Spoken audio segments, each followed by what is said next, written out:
Oh man, we're on a Discord screen. Yep. There we go. And then it's not showing. Doing that one thing again.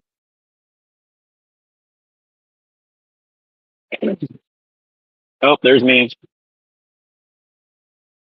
I'm in Mary. Or no, that's you.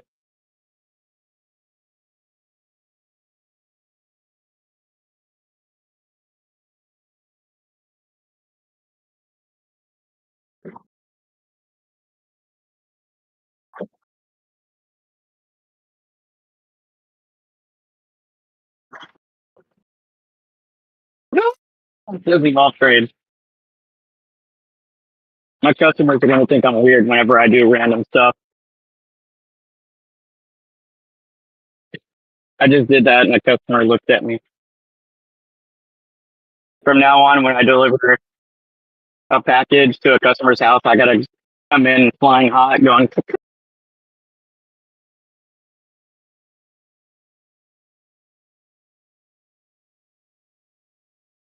Heard myself. Peter Bosser. Yeah, I heard myself. It didn't sound good. I was like, who the hell is that talking? I was like, oh, I have the YouTube live going right now. So I heard myself.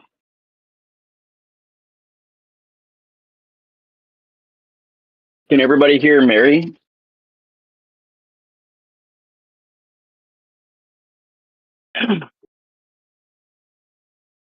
That's back. I was laughing at me.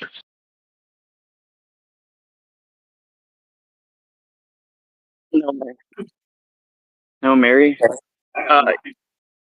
You might have to input your mic option now. You might have to input your mic. Oh man.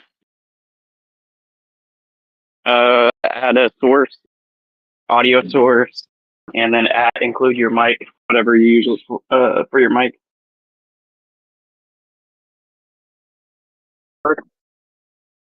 Hello.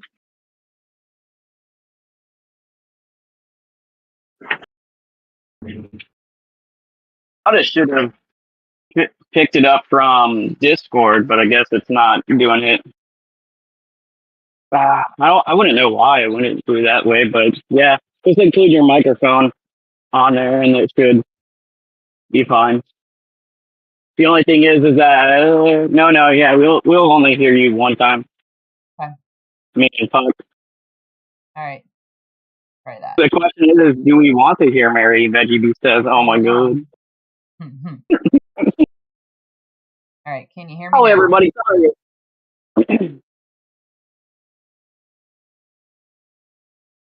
I use the default. I heard Mary there. Mike. I go deaf. So smart. Guys, we're test running it. I think Mary, someone hurt Mary. So test drive running this stuff, guys. Mary her voice should be on here in just a second, and you guys will be able to hear the main host, Mary Bear. Can you guys hear me? Me said yes, I can. Let me see if I can fast forward. Yeah. Let me know. Give me a thumbs up if you can hear me now. Let me see if I can. Yeah, Mary, I've got it on my TV. I can hear you through it. Perfect. Yay. We figured it out. Yep. All right. Well, welcome everybody. Like Al said, this is kind of a test run today. It's a dry run, no guests, just the three of us. We're gonna talk and have a good time and see what we can get into.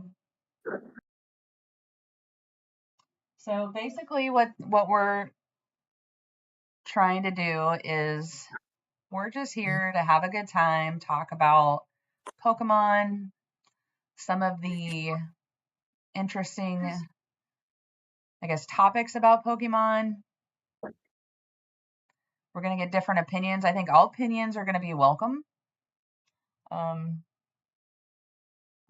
opinion is going to be judged. None, not at all. Nope. We Some of the we want controversies. to hear other people's thoughts. So, yeah. Open space, safe space. While we drink our coffee and have a good time. Good morning, Alter.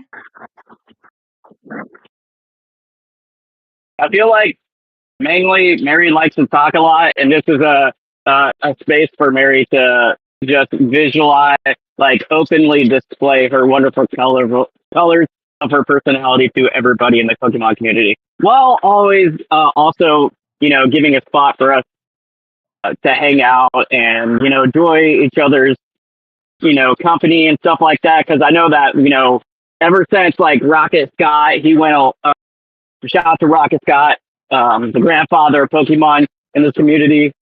But it seems like there's a void that has been missing in this space where, when I first started, everybody, there was tons of streamers that was in this community that, like, it didn't matter if it was 9 o'clock in the morning, you had somewhere that you could go and enjoy some people ripping open some packs, maybe just talking about this and that and stuff. And like there was a need for maybe a place for us to go without it being in Discord and to, just hang out and, discuss topics, controversial ones. We could talk about PSA. We could talk about, your guys' collections, what market trends, what anything could be necessarily, and also invite you guys closer into our lives. And if you guys are wanting to learn about Mary Bear a little bit more, or me, or Puck Rocker, we're gonna have guests on here, so you guys are more than welcome to communicate. Half of this podcast is your guys' voice too, so definitely be welcome to say anything that you guys like. Be an open book because we'll like to discuss and really dive into anything that you guys like to talk about. So That was a yeah, very good there's my. description. Was it? Yeah, way better than I could have done.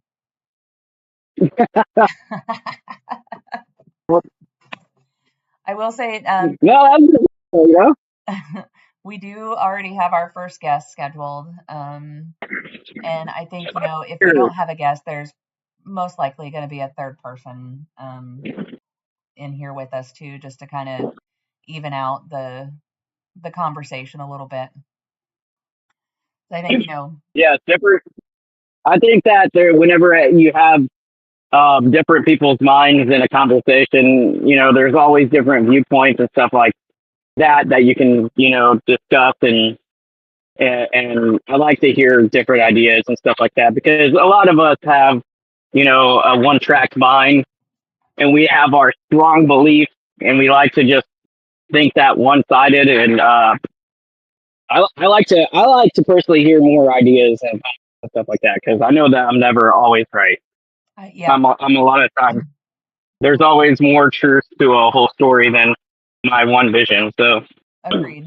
And and I think having a third person in here will bring that other viewpoint forward too. And the fact that we can all talk about this, this kind of stuff and give our opinions without judgment from each other. We're not going to give an opinion and then fight about it for a week. Like that's not who we all are.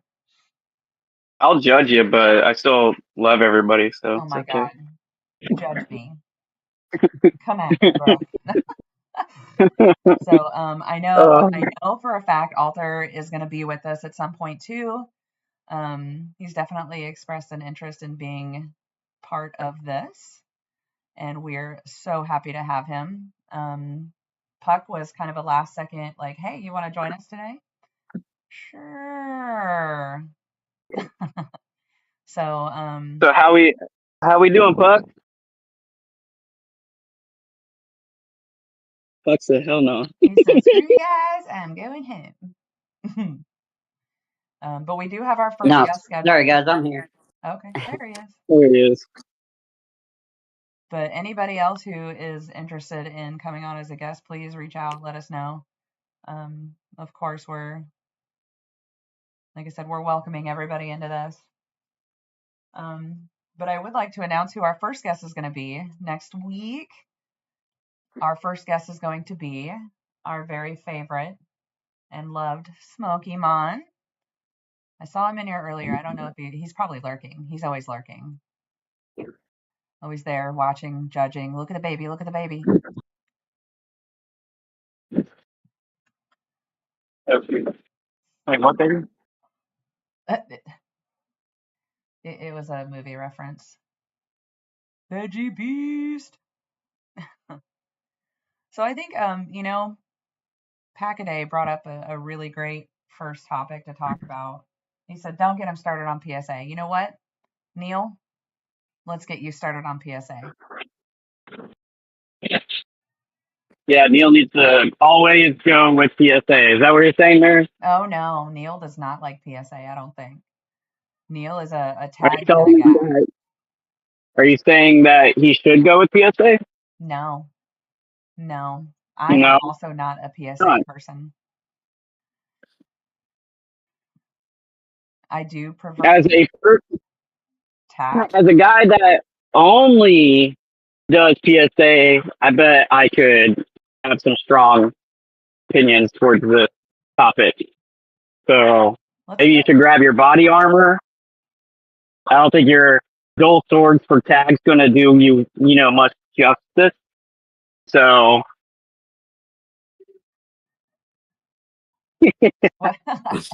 Why do you like PSA so much? because it's the OG. When you think about culture and history and everything that is true about the card aspects when before Pokemon. Free, we can. Oh, hello. You're welcome. Sorry, guys, I'm also delivering as well. So we can talk about PSA was PP, free Pokemon, and so something that's been in the market for since I don't even know when they were, but when they came around, they've been something that's been steadfast and true for a long time. Now, there has been talk and stuff of where they've been money hungry and, the parent companies and stuff like that has bought, SGA, was it? Yeah, it was SGA and Beckett. Yeah, so they're creating this monopoly and doing their things, which a company, like, if you're talking about business and stuff like that, any company would want to, be able to control a large portion of the market. Like, that's just a business sense. But PSA has just been around for a very long time. And if you talk about Marshall the Marstop right now, if we're going to bring some people in here, if you talk about their rated slab collection, a lot of people is going to have a collection of PSA slabs. And if you look at a collection of slabs, if you have 4 different kinds of slabs in your collection, it's just all the OCD people in the group is just going to have their way about it. It's a fit and a half for people. So all my collection that I have, and it's steadfast and true to what's going to have the best market price, one. And this is the first time I'm talking about money as far as that goes. Yeah. But that's going to be the one that's going to solidify you in the market as far as the best value of slab as well. So you can't really just go and swing from one grade partner to another one. Mm-hmm. What is your thought? Um, so I think PSA was a good thing for a long time. I think that the new companies coming in and providing that, that same service and giving them some competition, I think it and maybe they're not all new, but tag is relatively new, right? Like I'm a tag person. I like the way they look. I think they're sleek and they look great on the cards. There's no colors to clash. Um, and when I look at slabs, I'm not looking at the slabs for money or investing purposes. I'm looking at the visual the visual aspect of it. I think they look a lot better. I also like the way they grade. I know it's all AI graded, but I think it I think it provides a more consistent way of grading as opposed to, you have a room full of humans grading cards, and one human may grade a card differently than another human. But I think the competition needs to be there. I think it's a Hello. I think it's a problem, Right that here. PSA has now bought out two of the other companies, and and I agree with Alec here. He's saying, PSA is for value and investors, and tag is Oh for us no. collectors who value the card more than the money. And I Yeah. agree with that 100%. Thank you. That's a pretty good wrap up there. And Marshall also brings up a good, I like their transparency and how they grade. They'll provide you the entire dig report, and you can go back and look and see the pictures of exactly why your card got the grade that it got. You can see the pictures of the corners and the back and the front and the whiting and the, whatever. And I really like that transparency. And as far as I know, PSA doesn't provide that transparency or that kind of report on why your grade got, why your card got that grade. Yeah, and Pack a Day has also done their and stuff, resending cards back in and stuff, and seeing them come back the same grade and stuff is nice. Right. And I like the experiment that they did too. Um, sending a card to tag, cracking it and resending it to tag, and then tag pointing out, like, this is the exact same card. The fact that their AI caught that Right. Mm-hmm. is pretty big for me. And I'm hoping, and I agree with Alter. I think that AI grading will be more valuable later in the future, and I just hope it comes sooner rather than later. Um,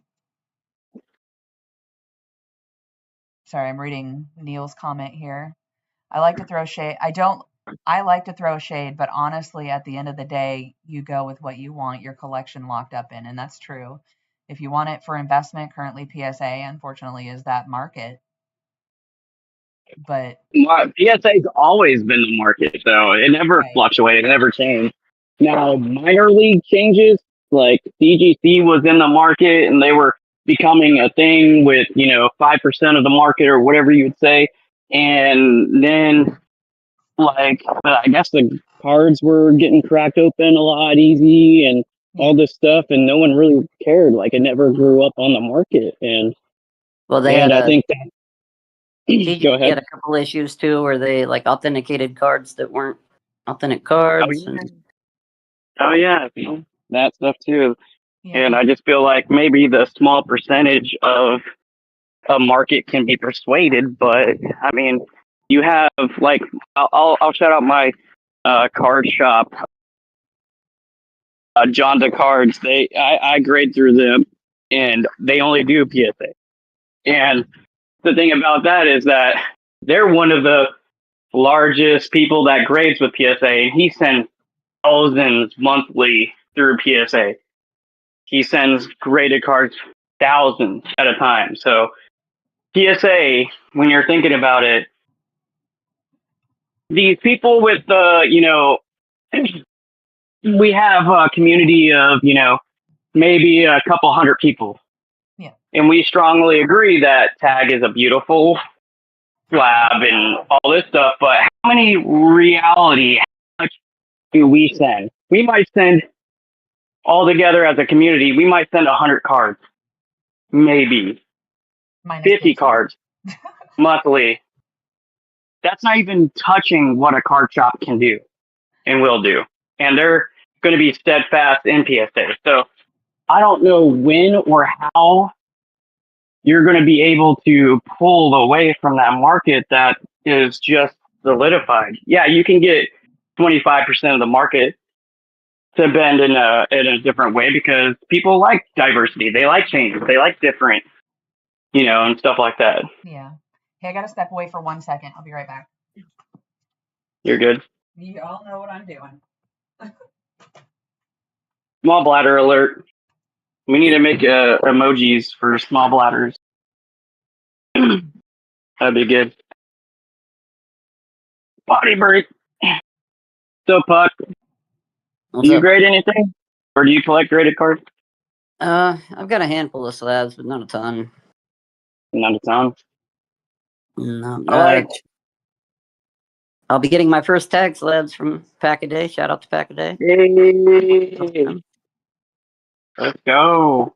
I don't hate on tag. I love tag too. So, but I feel like PSA is just the way to go for a long time. Even though all these controversies, and we could talk about all the controversies that have been having.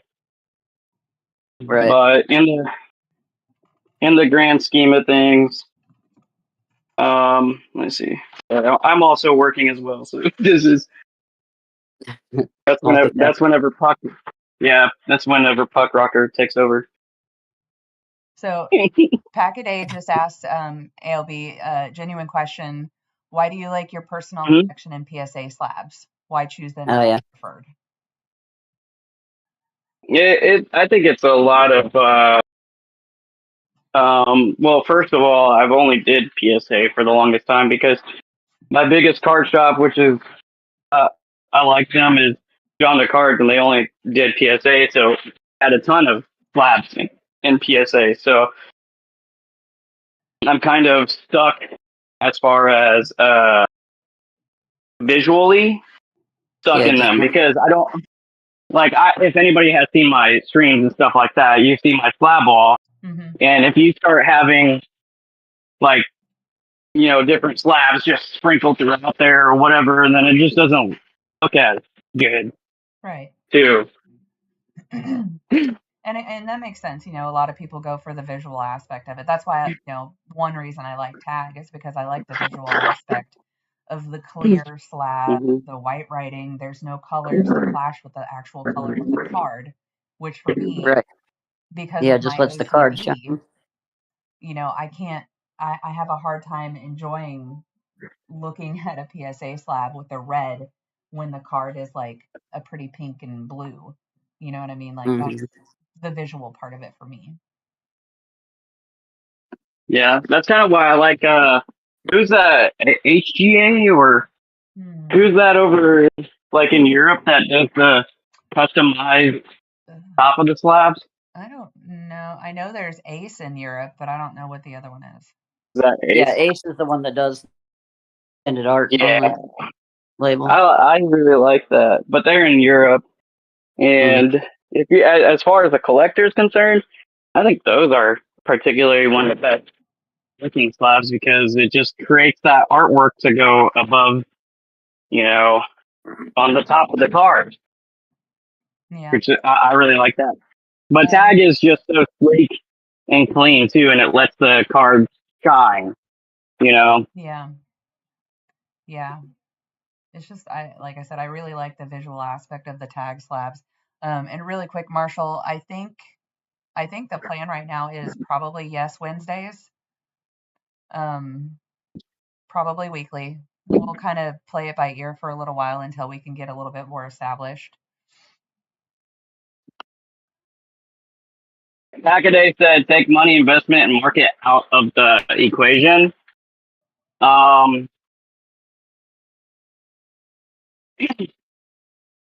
Like I said, I've been influenced a lot to go with PSA just because of investment reasons, and then also the dynamic of people in a card shop that then like he's fundamentally one of the largest PSA submissions in the U.S.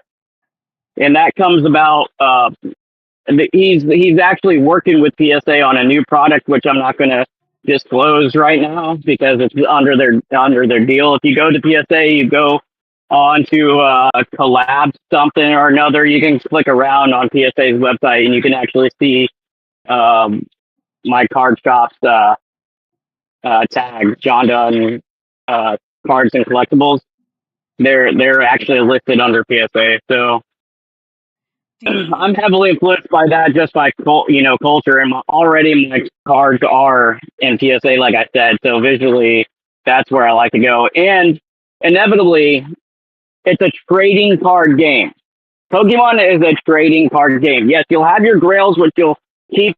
Everybody says forever, but in essence, if another card comes out, or if financial things come up, or whatever, you're never going to just like keep a hold of the same card, especially in grading essence. A lot of people, there's a small percentage where people will keep their cards, but they're in a large essence. It sounds like you're starting to cut out a little bit. Uh-oh. You might Yep. be in a dead zone. And We got Robot ALB here. okay, well, I'll let you guys take it over. I'll let you take it over then. But in the trading aspect, that's what I'm bringing up as well. Yeah. Do you think that People would rather trade PSA versus tag. right? And that kind of brings me to this question. Do you think that tag will ever get as big? Maybe not as big, but do you think they'll ever become as tradable as PSA as far as like the money and investments go? I mean, I definitely see it happening. I mean, this whole hobby of Pokemon's not really that old. I mean, a couple of decades, Yeah. and I don't think anything's set in stone yet. I mean, I'm honestly hoping for it, and especially in light of the controversy that's surrounding PSA right now. Like we all know that, yeah, they've graded cards, bought them back, regraded them to a higher grade, and and some people have been pretty screwed out of their So let's not just sugarcoat that or glance over that. Dive into each little thing. right. Let's paint PSA in the corner of where they put themselves in. I mean, they did. They really Talk, put themselves in a corner with this. talk about the nines. Talk about the PSA nines. The grade back. That's one thing that I think that PSA should never be allowed to do is buy the buyback program. I think that is a full scam. Yeah, that's way too messy. So many opportunities. And I agree with that. I don't think any grading company should be able to buy back what they graded. And You're and part of that again too for me is the human aspect. I did watch a video. It's been a while back, but and I can't remember if I can find the guy's information again. I'll post it somewhere. But it was this gentleman was interviewing a a past employee for PSA who And I saw that too. Yeah. yeah, and he went into the process and he's like they literally spend less like a minute or less grading each card. Mm-hmm. How can Which we you all had to figure with the kind of volume that's going through there. Like, right they're not taking too much time. unfortunately on a business side of things, that's a metric. Like those people have to meet that metric Mm-hmm. and in order to keep their job or in order to get their bonuses or Right. whatever. Everybody's job has that, a metric. Al, you have to deliver so many packages a day or whatever. But the fact that these people, have these stack of cards that they have to grade and spend, a minute or less on each card, like how accurate is that really? Right. Yeah. The faster you're moving, the faster or the more mistakes are going to be made, obviously. It's just. Sorry, I'm reading the chat here too. Yeah, so yeah. I think we kind of jumped around on the topic there, but I don't think Tag will get the market share. They're too far behind. Yeah, I think it's always like Packaday said. I think it's a varying market, and that's why CGC stuck their nose in it and all that stuff. Like, there's a percentage that you are able to obtain. Now, again, themselves, if you look at, like, if you broke down their metrics and looked at them as a whole company, even if they had, let's say, 5% of the market, and they probably do, but if you're taking 5% of the market, they're probably making millions of dollars as well, doing just 5% of the market. Oh, yeah, absolutely. So it's not like, oh, yeah. Sorry, the rock threw me off. Said Poke Center drop. And I said beach towel. Yeah, he got me too. Thanks for that, Rock. Beach towels are important too, right? Summer's coming. So the buyback program with PSA, I don't know if I'm going in and out because I know that I'm in a bad area right now because I am working while doing this podcast as well, and which I'll be doing. But that's the glory of my job, is being able to stick an earpiece in and be able to talk to you guys all day. Yeah. And that's the fun of it. But the buyback program, if you take that out of the equation, so I think a lot of their problems are coming from that buyback program. If you're talking about it, in essence, the PSA 9, PSA, if you guys haven't heard it, back in last year, 2025, at the end of the year, somebody graded their cards and posted their 9s. They, like everybody does, they're proud of their stuff, so they will take it and post it online and show everybody, hey, this is my grades. Well, whenever they looked up the cert number for that same graded card, the grade was actually a 10. They recertified it under a higher grade after they PSA bought the card back from the guy. Yeah. So, and they were saying that it was a mishap under, QA. So whenever they're doing QA and stuff like that, what they'll do is they'll give you a number, and then while it's going through QA or whatever quality check, they will make sure that the number is correct. This is what their explanation was. And they sent an offer. This is the crazy thing, is that they sent an offer before the QA was supposedly done. So they sent the offer, he accepted it, and then afterwards, after it got through the grading process fully, they recerted it to a 10. And I just think that's totally blasphemy. That's fuck that. Or look, I'm already cussing. That's crazy because I'm passionate about this. Sorry, guys. But go ahead and take it over because I'm about to lose signal. So say some sense into that. Yeah. I don't know. Like I said, I really don't like the idea of a company buying back a slab that they've graded. I think it leaves a lot of room for controversy.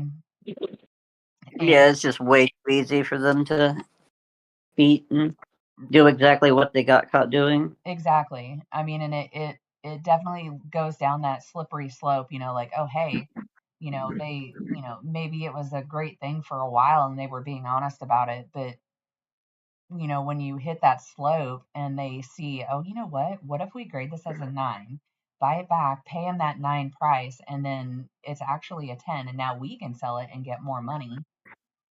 Right. That's where the transparency is going to come in, I think, to be the more important part of it.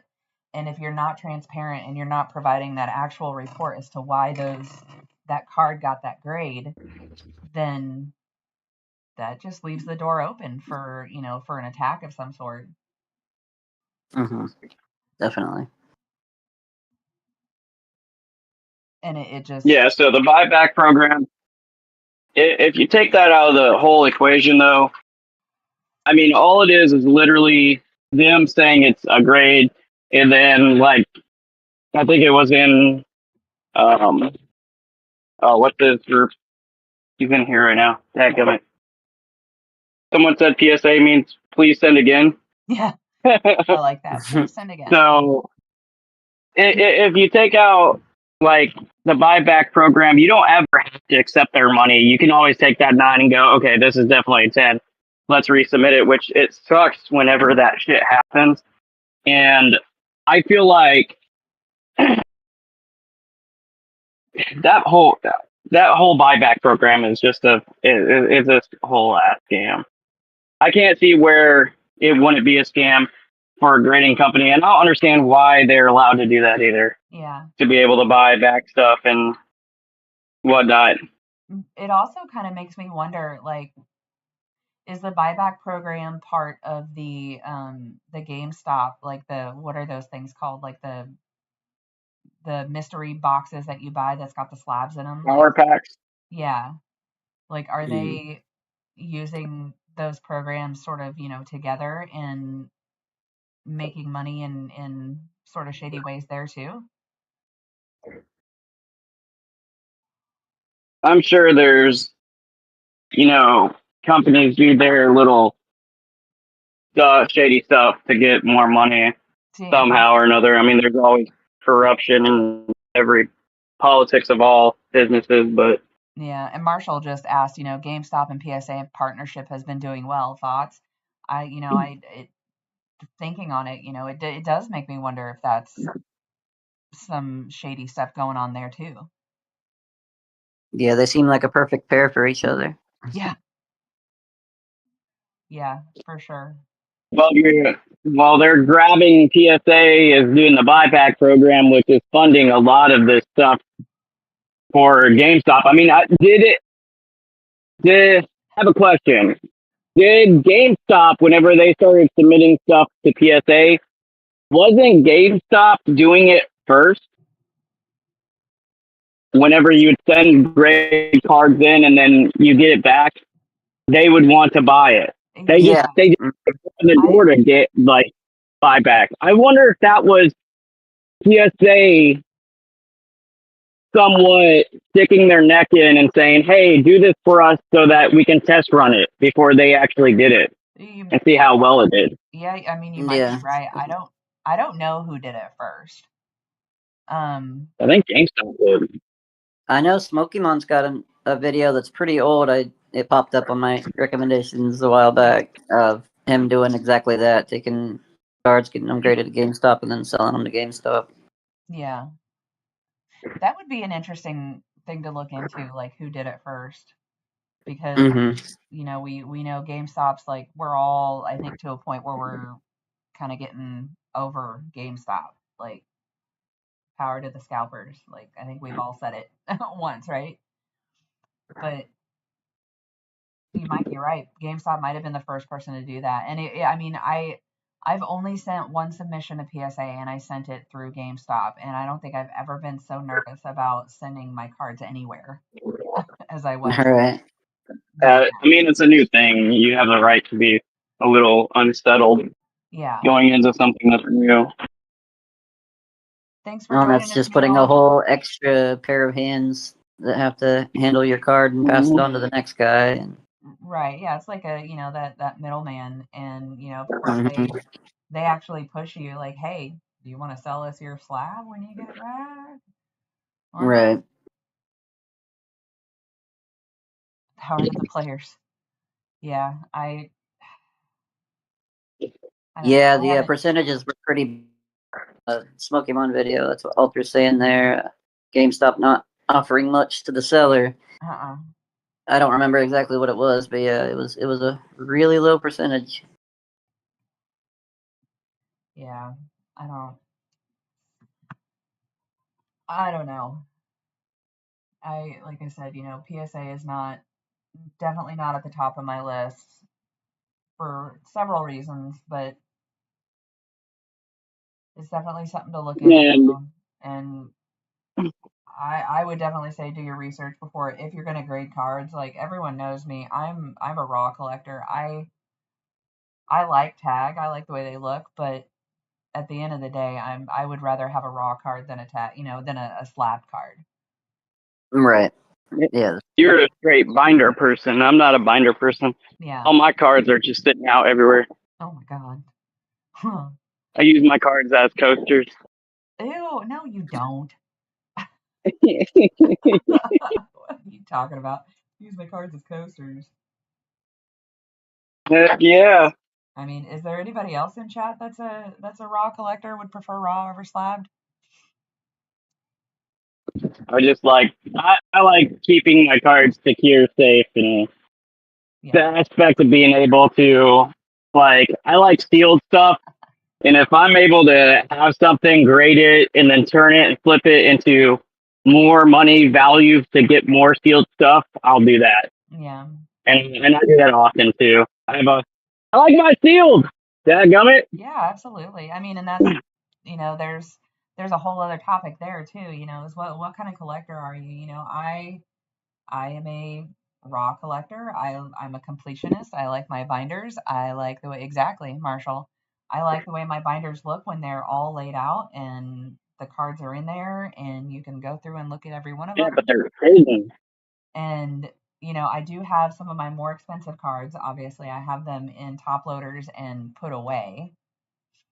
But for the most part, if the card is less than $200, it's probably in my binder. Yeah, that's about where I'm at too. So, and as far as sealed goes, yeah, we have a very small sealed collection, but the idea behind that sealed collection, and I've been talking about it for a little while, is we've got what, five. We actually have six. 5 PC ETBs still sealed, and most of those are probably gonna come with us to card party. And the idea there was to trade those to finish sets that we've been working on. So are you saying that you keep PC stuff to wait for it to go up in value so you can be a scalper? Oh my Uh-oh. god. I mean, Busted. Is that what you're saying? if it makes me a scalper to sell back to someone who's going to give me 80% value. Yeah, but is that 80% value more than the $65 that it took you to buy that PC ETB? Probably. But am I making a profit on it? No, I'm not making a profit. I'm trading it for a product that is going to, a card. Yeah, but in order to get that card, you'd either have to rip it or buy it. And so you're trading it for value. There's value somewhere in the midst of that. Absolutely. And there's a lot of people that have problems with, like me as a sealed collector. I like collecting sealed. Yes, most of my sealed is probably going to be there for a very, very long time. But like I said, with getting a slab collection and stuff like that, and you're thinking about value. Value is always in the back of your mind, and you're always going to look for. It's a trading card game. You're always going to trade. That's the main thing. And yes, me being a seal collector, in essence, I want to have cool stuff down the road when no one else has it. I mean, that's pretty much what I want it for, and then it's an investment, and I just like the way that it looks. A lot of people have their sets and stuff that like they want binders full of cards.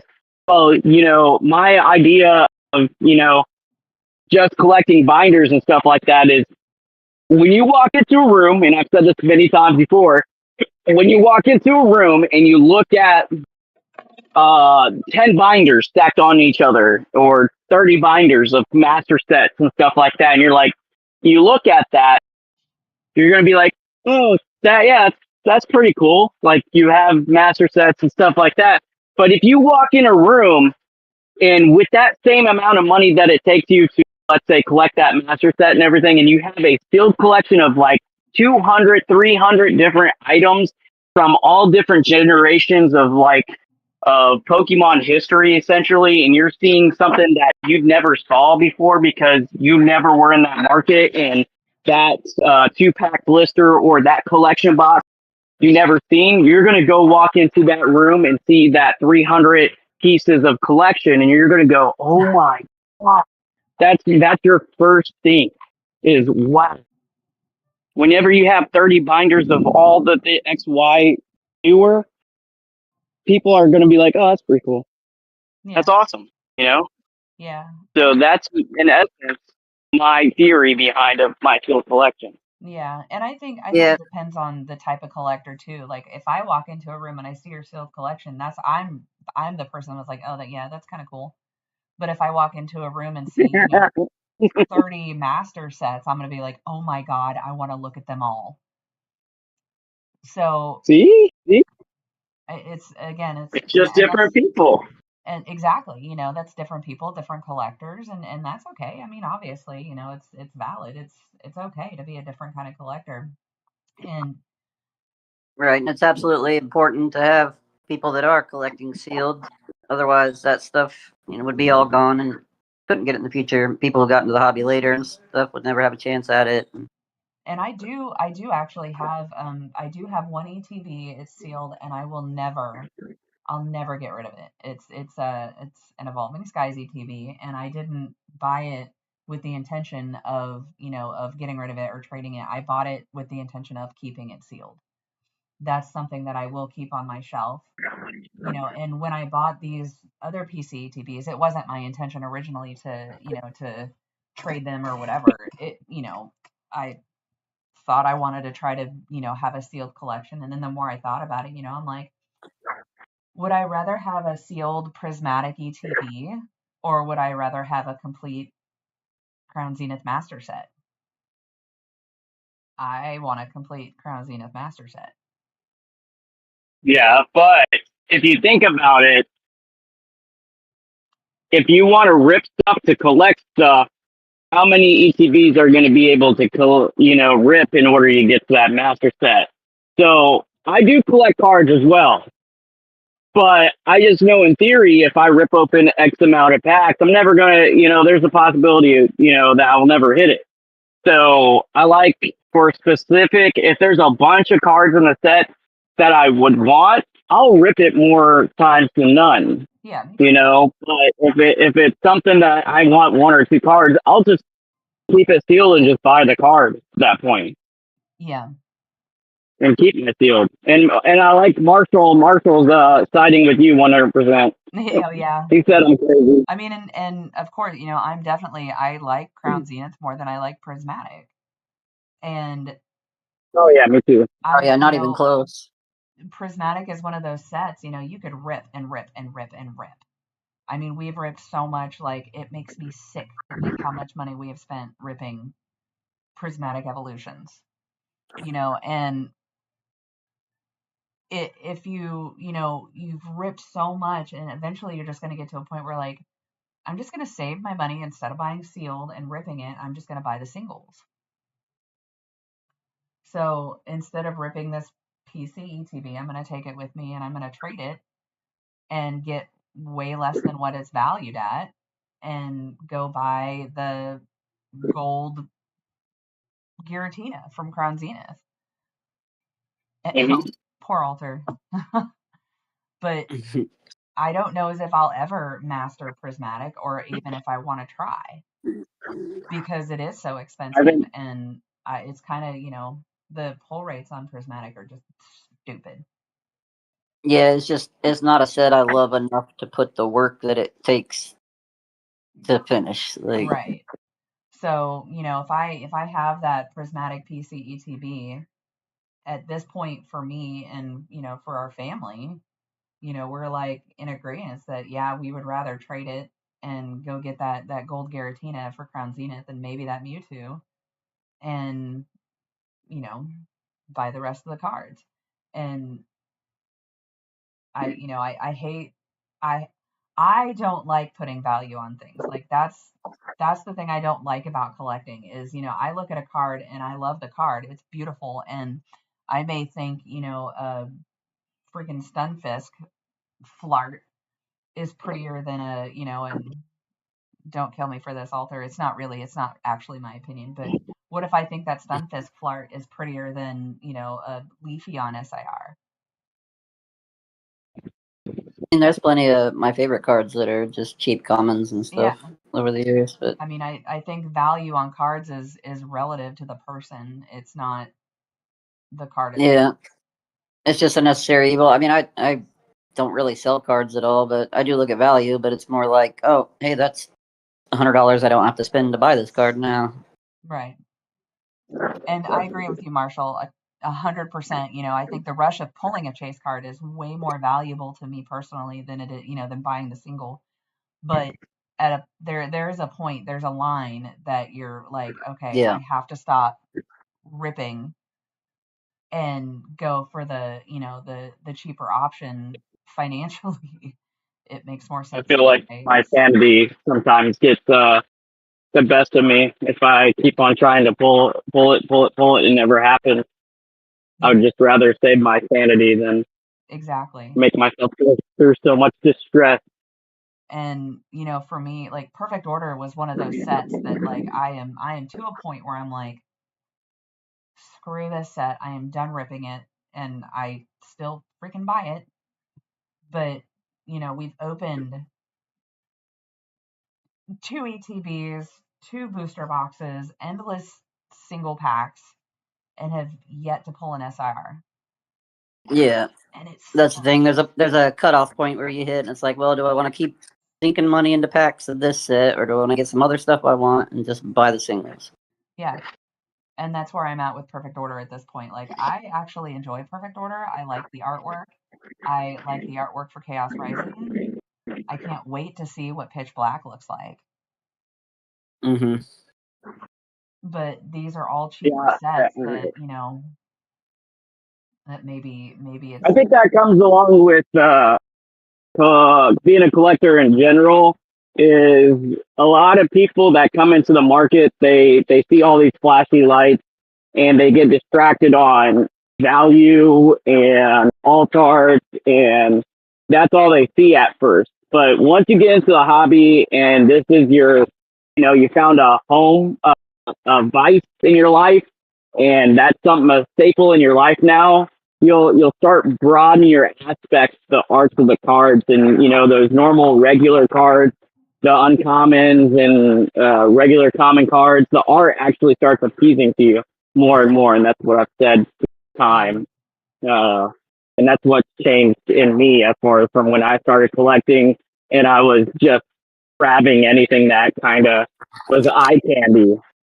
And now I'm collecting Kamiya Shinji Kondo art, and I have my own little collection of just random cards that no one really cares about necessarily but me. Yeah, and I'm the same way. Yeah, I've got all the master sets that I'm working on, and that's a big part of my collecting. But I do have a personal binder, and I have pages for Kamiya, I have pages for Konda, I have pages for winter scenes and ice and snow, and I have winter. pages for the signed cards from all these amazing people in our community, not just YouTubers. I want signed cards from everybody, and that Jesus, that personal binder collection means a lot to me. Like, I put thought into every card that I put in there, and I don't, when it comes to putting cards in that binder too, I don't look at the value of the card. I look at the artwork. Like, is this artwork worthy of putting in my personal binder? Yes. Maybe one day I'll find a card I like better and replace it. But I have SIRs in my personal binder. I have normal standard common cards in my personal binder. But it's all based on the artwork of the card. And you haven't been collecting for that long, have you? No, I came into it. So our son came into it and I think he was in like second grade. And then, so that was about 3 years ago. I came into it right after surging, right before Prismatic, and I knew nothing. So, I'm pulling a reverse hollow and I'm like, oh my God, it's beautiful. And to be fair, I still get excited looking at the reverse hollows, like I love the look of all the cards. So you've been in it for a year and a half. Year and a half, 2 years, probably, yeah. And Puck Rocker, how long have you been in it?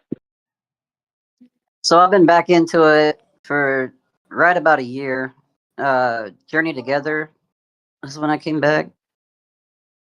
I started playing Pocket actually with my niece and was opening packs on there. I was like, hey, I wonder what the cards are looking like now.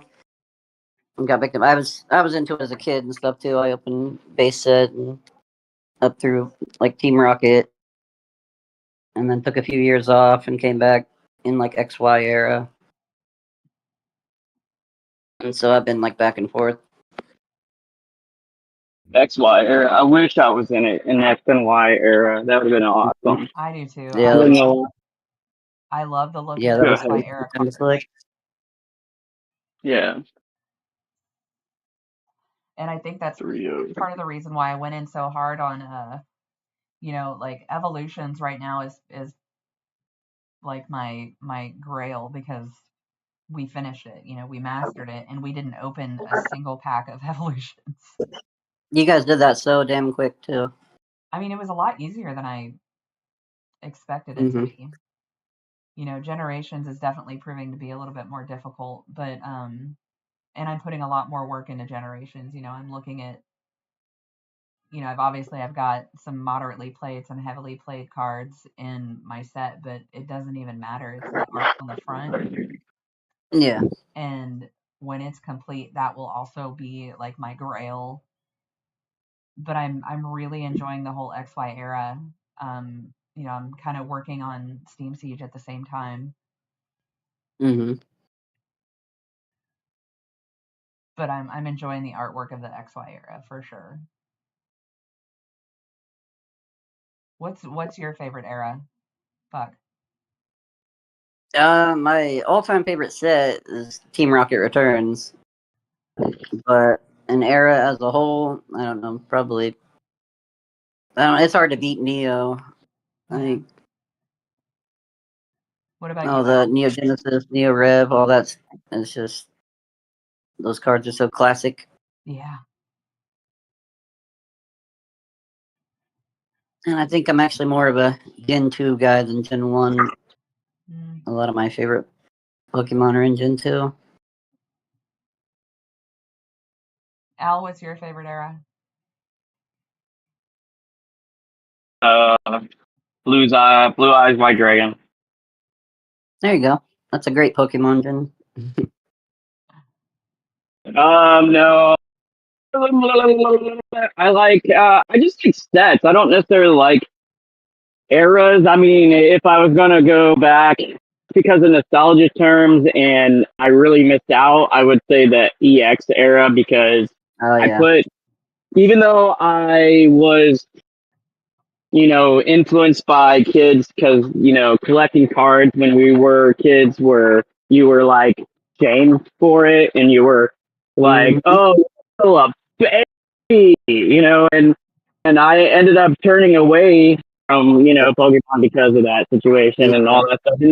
And technically, we still get flack for that. If you approach some random Smo Joe, yeah, they're gonna know about Pokemon. But if you're talking to them about, let's say I was like meeting somebody, like, let's say I was back in the dating world and I was going to go meet somebody, you would definitely not. Well, when would be the time that you would say, oh, I have a massive collection of Pokemon? Like, you might never bring that up. It's because people are, very, very, judgmental about that stuff, because a lot of people think that it's Pokemon, but people have their hobbies and it's collectibles essentially, and people might think it's childish or whatever, but and I'm getting off on a big tangent, but uh, I just feel like people can, and I'm like, I'm trying to formulate my words. I'm sorry, forgive me, but people, like I say, live and let live. People will, do their own things. Live in a world that makes yourself happy, and and don't shame somebody for what they like. Who cares? Does that affect you? Not at all. Like, and is that going to affect me liking that person back?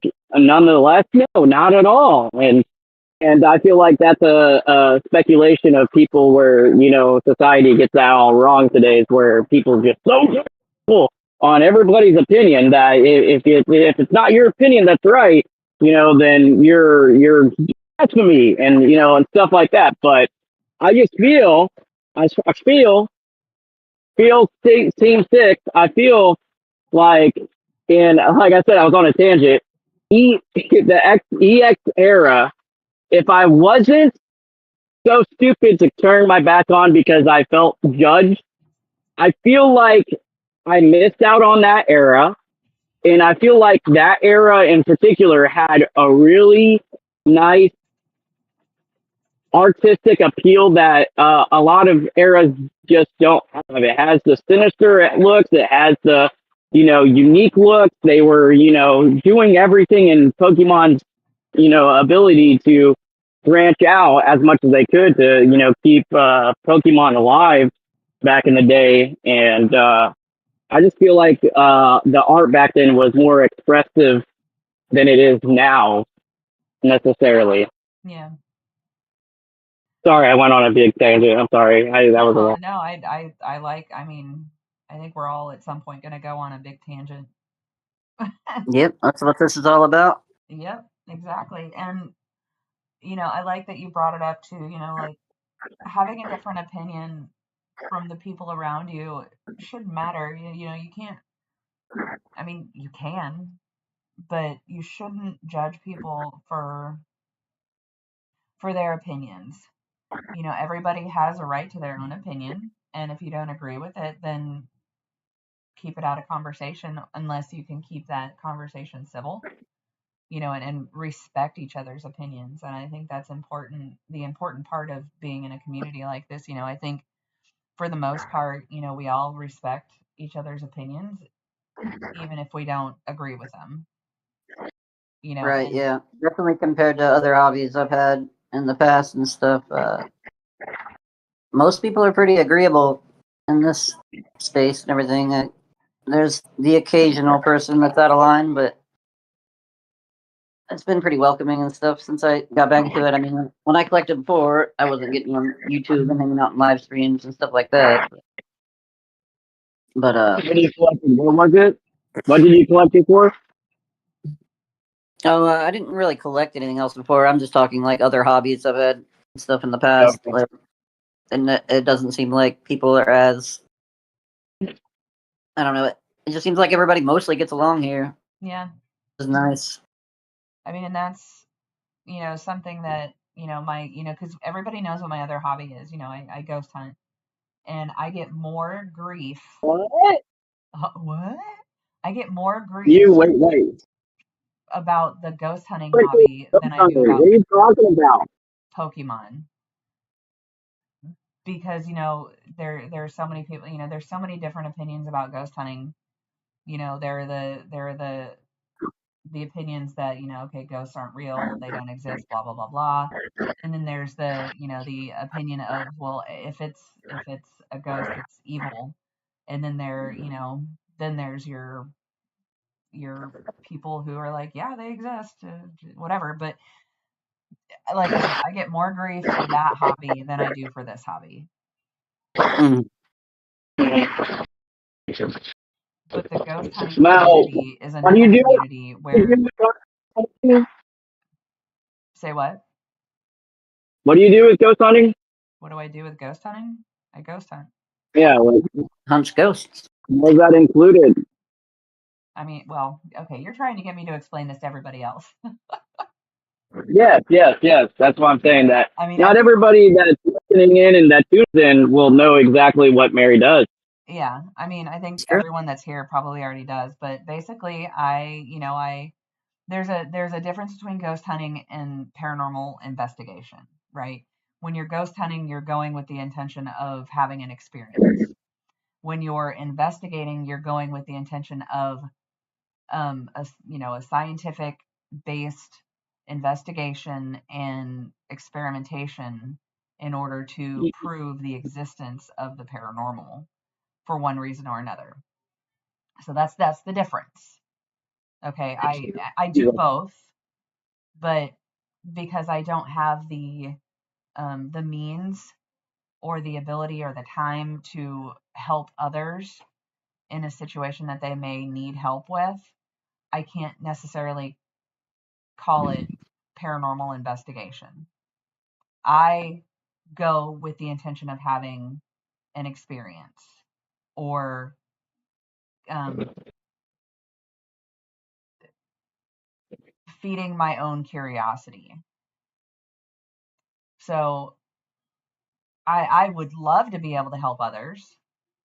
That's, my intention. I do have good intentions. I would love to be able to help others if I had the time and the means. I just don't. So I work with You're a too group. busy over here helping all of us. So I work with a group and we do events. I haven't been with them for a little while, just out of just being busy and so much going on. But I do work with a group that we host events. We go to haunted locations and we basically teach people how to hunt and give them the opportunity to hunt on their own sometimes or hunt in a group in a safe environment. That's kind of what we do. As far as the personal side of things, right now I do more on the personal side with a few close friends. I've got a trip planned next month. We're gonna go to a place in Indiana, um, and hunt. We're just gonna go have experiences, see what's there, form our own opinions, and enjoy the time with each other. Enjoy the camaraderie. When you say hunt, do you mean like capturing? Do you got like ghost nets? No, that's ridiculous. But we No. like to catch evidence, like we'll use our voice recorders to catch, listen for, EVPs. We have, instruments that look for EMF. We have instruments that can, catch light movement or shadow movement or, just movement in general. I have a music box that goes off of movement. And so the idea is to just go and see what kind of evidence we can capture and document it. What's the biggest evidence or thing that you've ever experienced while ghost hunting? Mm. I've got a couple of pictures. I actually have one picture. I didn't take the picture, but I know the person who did. Um, I wasn't there, so I can't say, 100% that it's legit. But again, I know the person that took the picture, and I would trust this person in saying that it's legit. But there's a very nice picture of a little girl standing next to a little boy in a mirror. They're clearly dressed in period clothing. The period of time in which the house was originally built, and running as a it was a bathhouse. I don't know what to call it, like a spring. It was a natural spring, and people would come there because at the time they thought those spring waters had um, healing properties, and they would drink the Yeah. water, bathe in the water, what have you. Of course, we know that's not the case now, but um, that was probably one of the best pictures I've seen. But I have pictures, that smoke and mirrors have taken. I've got a picture that I've taken. The picture that I took that I have, um, I've actually got. I turned into a tattoo. It's on my arm. I'm sure everyone's seen it. That was probably the coolest piece of evidence I've ever gotten. I could recollect one of my childhood friends. Whenever they moved away, they had a story about moving towards to a cemetery. I probably better recollect it as I think about it more. But essentially, they had some like weird stuff going on outside. Of course, they lived by a cemetery, and I can't think about what it was as far as they heard like a voice or something. But in the weeks that came along as they were living there, they basically said that asked for a sign or something. And one night they saw like an orb, like as if you could see like a glimpse of light Yep. shining off of something, you'd see an orb or something like that. But whenever they decided to go follow it, and it brought it, followed it, they followed the light, it kept on shining towards whatever, and the orb kind of stopped on top of a gravestone of a boy. And essentially, they said that they thought they heard like a child playing outside. Wow. And so the orb stopped on a child thing. And so they're like, oh, it must be this child or something. That's as far as my recollection of creepy, as far as that goes. I mean, and that's interesting because there's a couple different aspects to that experience, right? Like you take just an orb, and when I'm investigating, if I see something like that, I'm gonna look for a reason for that orb. Is it a lightning bug? Is it an IR light reflecting off of a gnat? Is it, something of that sort? But when you put the two together, when you're seeing an orb, it's landing on a child's grave, and you hear a child playing, that's when And it they don't becomes have okay. children like Now that we have young. three different things pointing to it being paranormal. Of course, you want to investigate and see. You never want to just take it at face value. You always try to look for a logical reason first. And but when you're putting, like I said, three different things together like that, it becomes a little bit more undeniable. And that's why when we do investigate, we like to run multiple pieces of equipment. I have, for example, I have a K2, which records electromagnetic field, EMF. But I also have a You know, tri-field meter, and that tri-field meter has got a digital screen, and it records the electromagnetic field. I mean, it records multiple different things, but it also tells you where those signals are originating from. So it could say, a power line, a cell phone, you know, a see, gangster knows.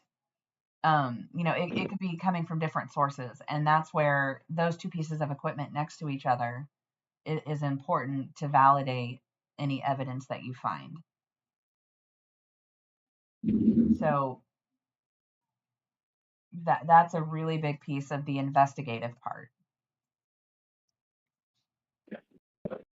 gotcha. So that is Mary, what she does in her other time, the ghost hunting.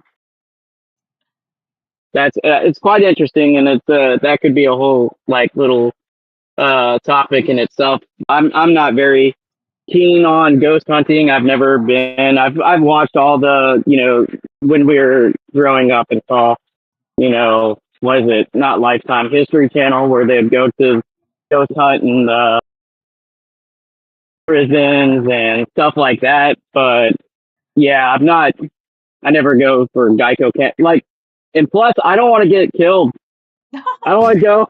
I don't want to go into a spooky area and then all of a sudden like be on the news tomorrow for, oh, a group of people have tragically died mysteriously. I don't want to end up like that. I don't want to f around with these that might do harm to me. Power in numbers. That's why you go with a group of people. And not, Never ever yeah, investigate on your own. Yeah, but like if you're messing around with a spirit? I mean, what am I supposed to use? A spirit gun? Like, what am I gonna do? It doesn't matter if there's five people there with fists.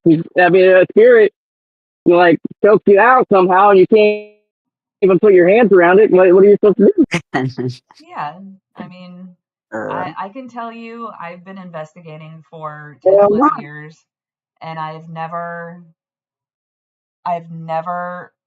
ran into or had an experience where I felt threatened.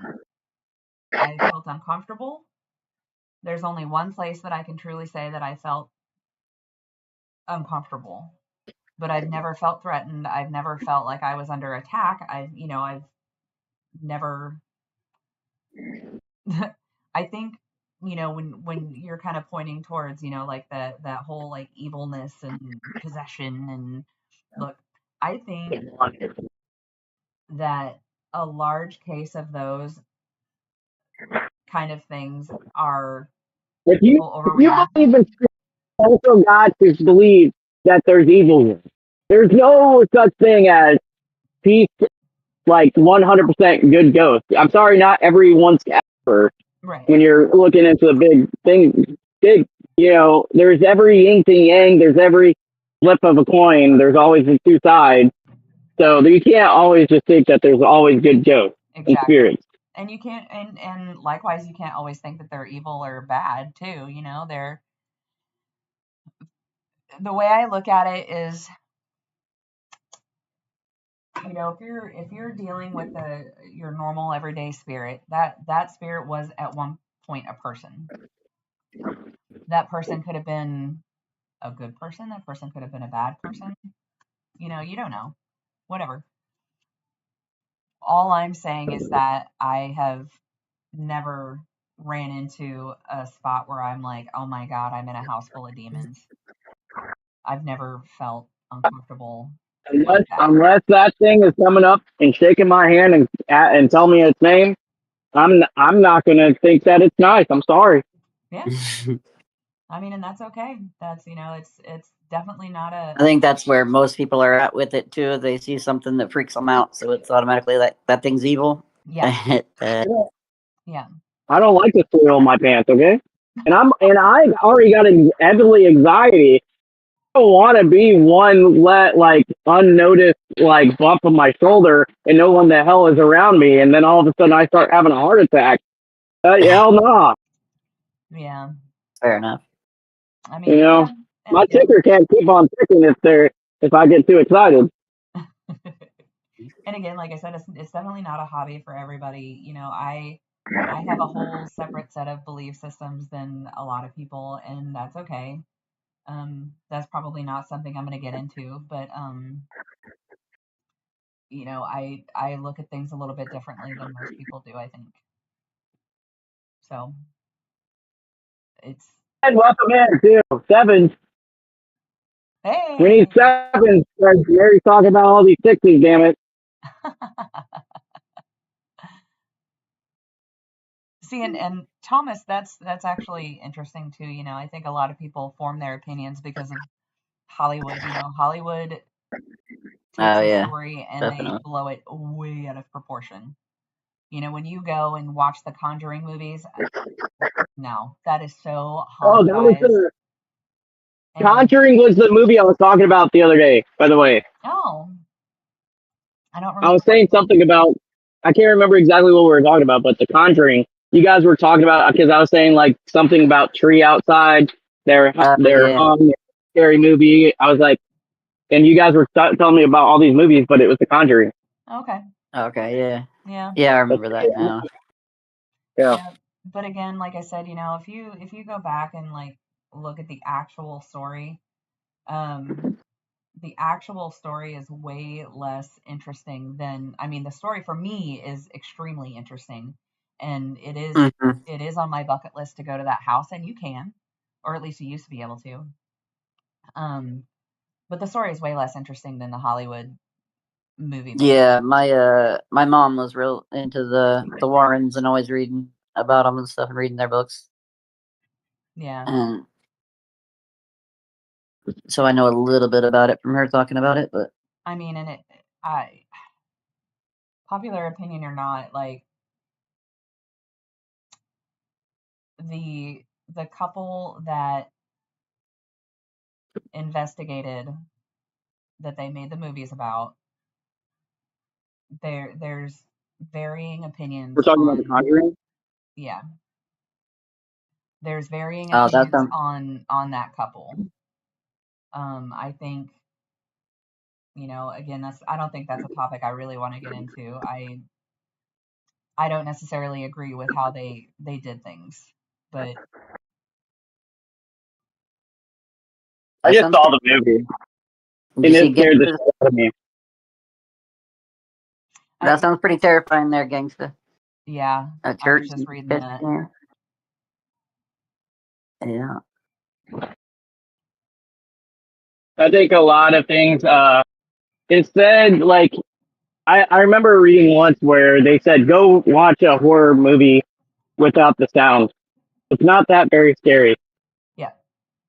Yeah. Have you ever seen those the recut trailers and stuff? There's a good one for like Mrs. Doubtfire where they cut it to make like look like a horror movie. Yeah. Those things are Really? great. Yeah. I mean, and it's true, when it comes to the sound in a movie, the sound and the score of the movie sets Oh yeah. Yeah, sets the sounds a tone. big thing. I mean, all of our senses pick reality, and if you take one out, it really judges like it misconstrues your vision on something. Mm-hmm. Mm-hmm. Like if you can't smell it, if you can't taste it, if you can't hear it, then it really your perception changes. And that's part of investigating So, too, or using all of your senses. And one of the things I like to do, I like to go when I'm investigating. I like to go into a dark room. I can't see anything. I can only hear, Bloody and I just Mary, like to Bloody sit Mary. and feel and hear and smell and taste the air, that kind of thing, and just sort of get my bearings first and set that baseline, and then go from there. Set up equipment, start planning out how I'm going to investigate, what questions I'm going to ask, what equipment am I going to use, that kind of thing. You probably got a whole spreadsheet set up Say for what? your plan. Oh no. I was just making a joke. I said you probably got a whole spreadsheet set up for your plan. Oh man, don't tempt me. I love a good spreadsheet, a good pivot table. Yes. TV show Supernatural. That's a good show. I don't think I ever watched it. Bone Chechia, Chechia. Yep, I'm looking it up right now, gangster. Bone Church. Bone Church and Church, yeah. That might be something I look up a little bit later on too. Is that Bone Church. That probably you a better stupid question? Is that specifically say if you Google that, there might be other things that come up. So you better. yeah? Yeah, I didn't think about that. Where's Chechia? Chechia? Eastern Europe. Okay. Probably not Dude, that's so cool. I wish gonna say I I'll want ever. to go traveling around the world like that. That's so hella cool that you are able to go there. Hell yeah, I would love to do the same thing. I just want to get out, Huh? experience. We're doing our podcast. I want to go get lost somewhere. Yeah, I don't figure you want to talk on your podcast about whatever you're gonna eat. So mute. Oh, hold on, guys. Oh yeah, it started off with PSA and then we got the ghost hunting. Yeah, I'll take a burrito. Oh man, that's perfect. What you got on right now? There Yeah, are. I'd love to experience the world. Mm. No, I mean, like, I wonder how many Poke nerds. I know there's a lot of people that we have a few that's from Australia. Chris is from Australia. Mike Zard's mixed. And there's a few people that's from Europe. We have a gang from New Zealand. Trina, all the New Zealand gang. All about to say. Yeah, I figured that out, Evo. Thank you. I Had would to love to figure out travel everywhere. which mic to mute. Oh, what was that? See, you got multiple now. Whenever you, it might have came through an input on your face cam or Yeah, something. it did. I'm not sure. It did. I just have to figure out which one to mute. And the Discord mic was not the one to mute.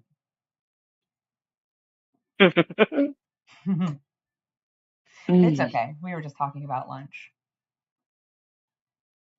Hey, puppies. Hey, puppies.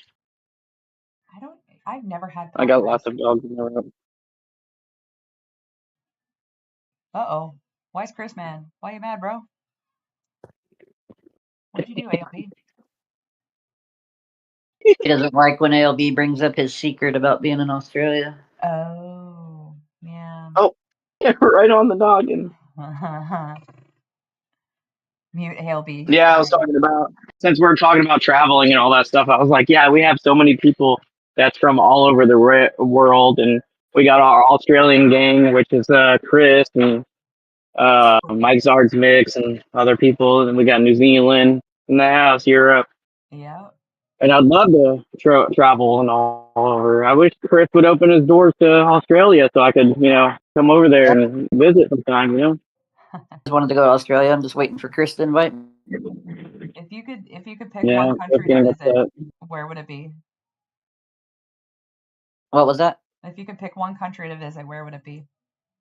It might actually be Australia. Australia?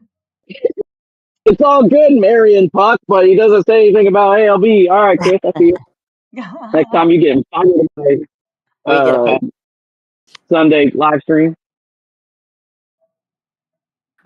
Oh, that's funny. I'm kind of torn. What do you Mary? I said, Sorry. what country would you want to visit if you could visit one country?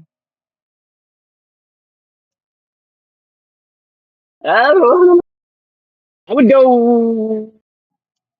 How far away is Greece to Italy? Pretty close. Oh, they're real close. Yeah. Right down south of it. I wouldn't go necessarily to that one spot, but I would take like a little international cruise to like Italy and then Greece and stuff like that. Yeah. And I'd love to visit my past culture because I'm Italian. If anybody didn't know, Italiano, man. I mean, I assumed based on your name. Hey, ALB. That's just some letters in the alphabet, I agree with Alter there too. Japan would be nice. Japan would be nice. Oh, Japan would be cool. Just the culture aspect and everything. I would 100% go to Pompeii. So, yeah. Yeah, Europe's always nice because there's just so much clustered right there together, close. It's all these different, extremely old cultures. Yeah. Yeah, that would be cool. But I would also like to go to, I'd like to see the pyramids too, though. Like, I want to be in the pyramids. And I'll get arrested in Egypt because I'll just start digging under the Sphinx. You gotta find the hidden treasures. Yeah, I'm gonna go find that national treasure with what's his face? The library, the hidden library under the Sphinx. It's there. I believe it.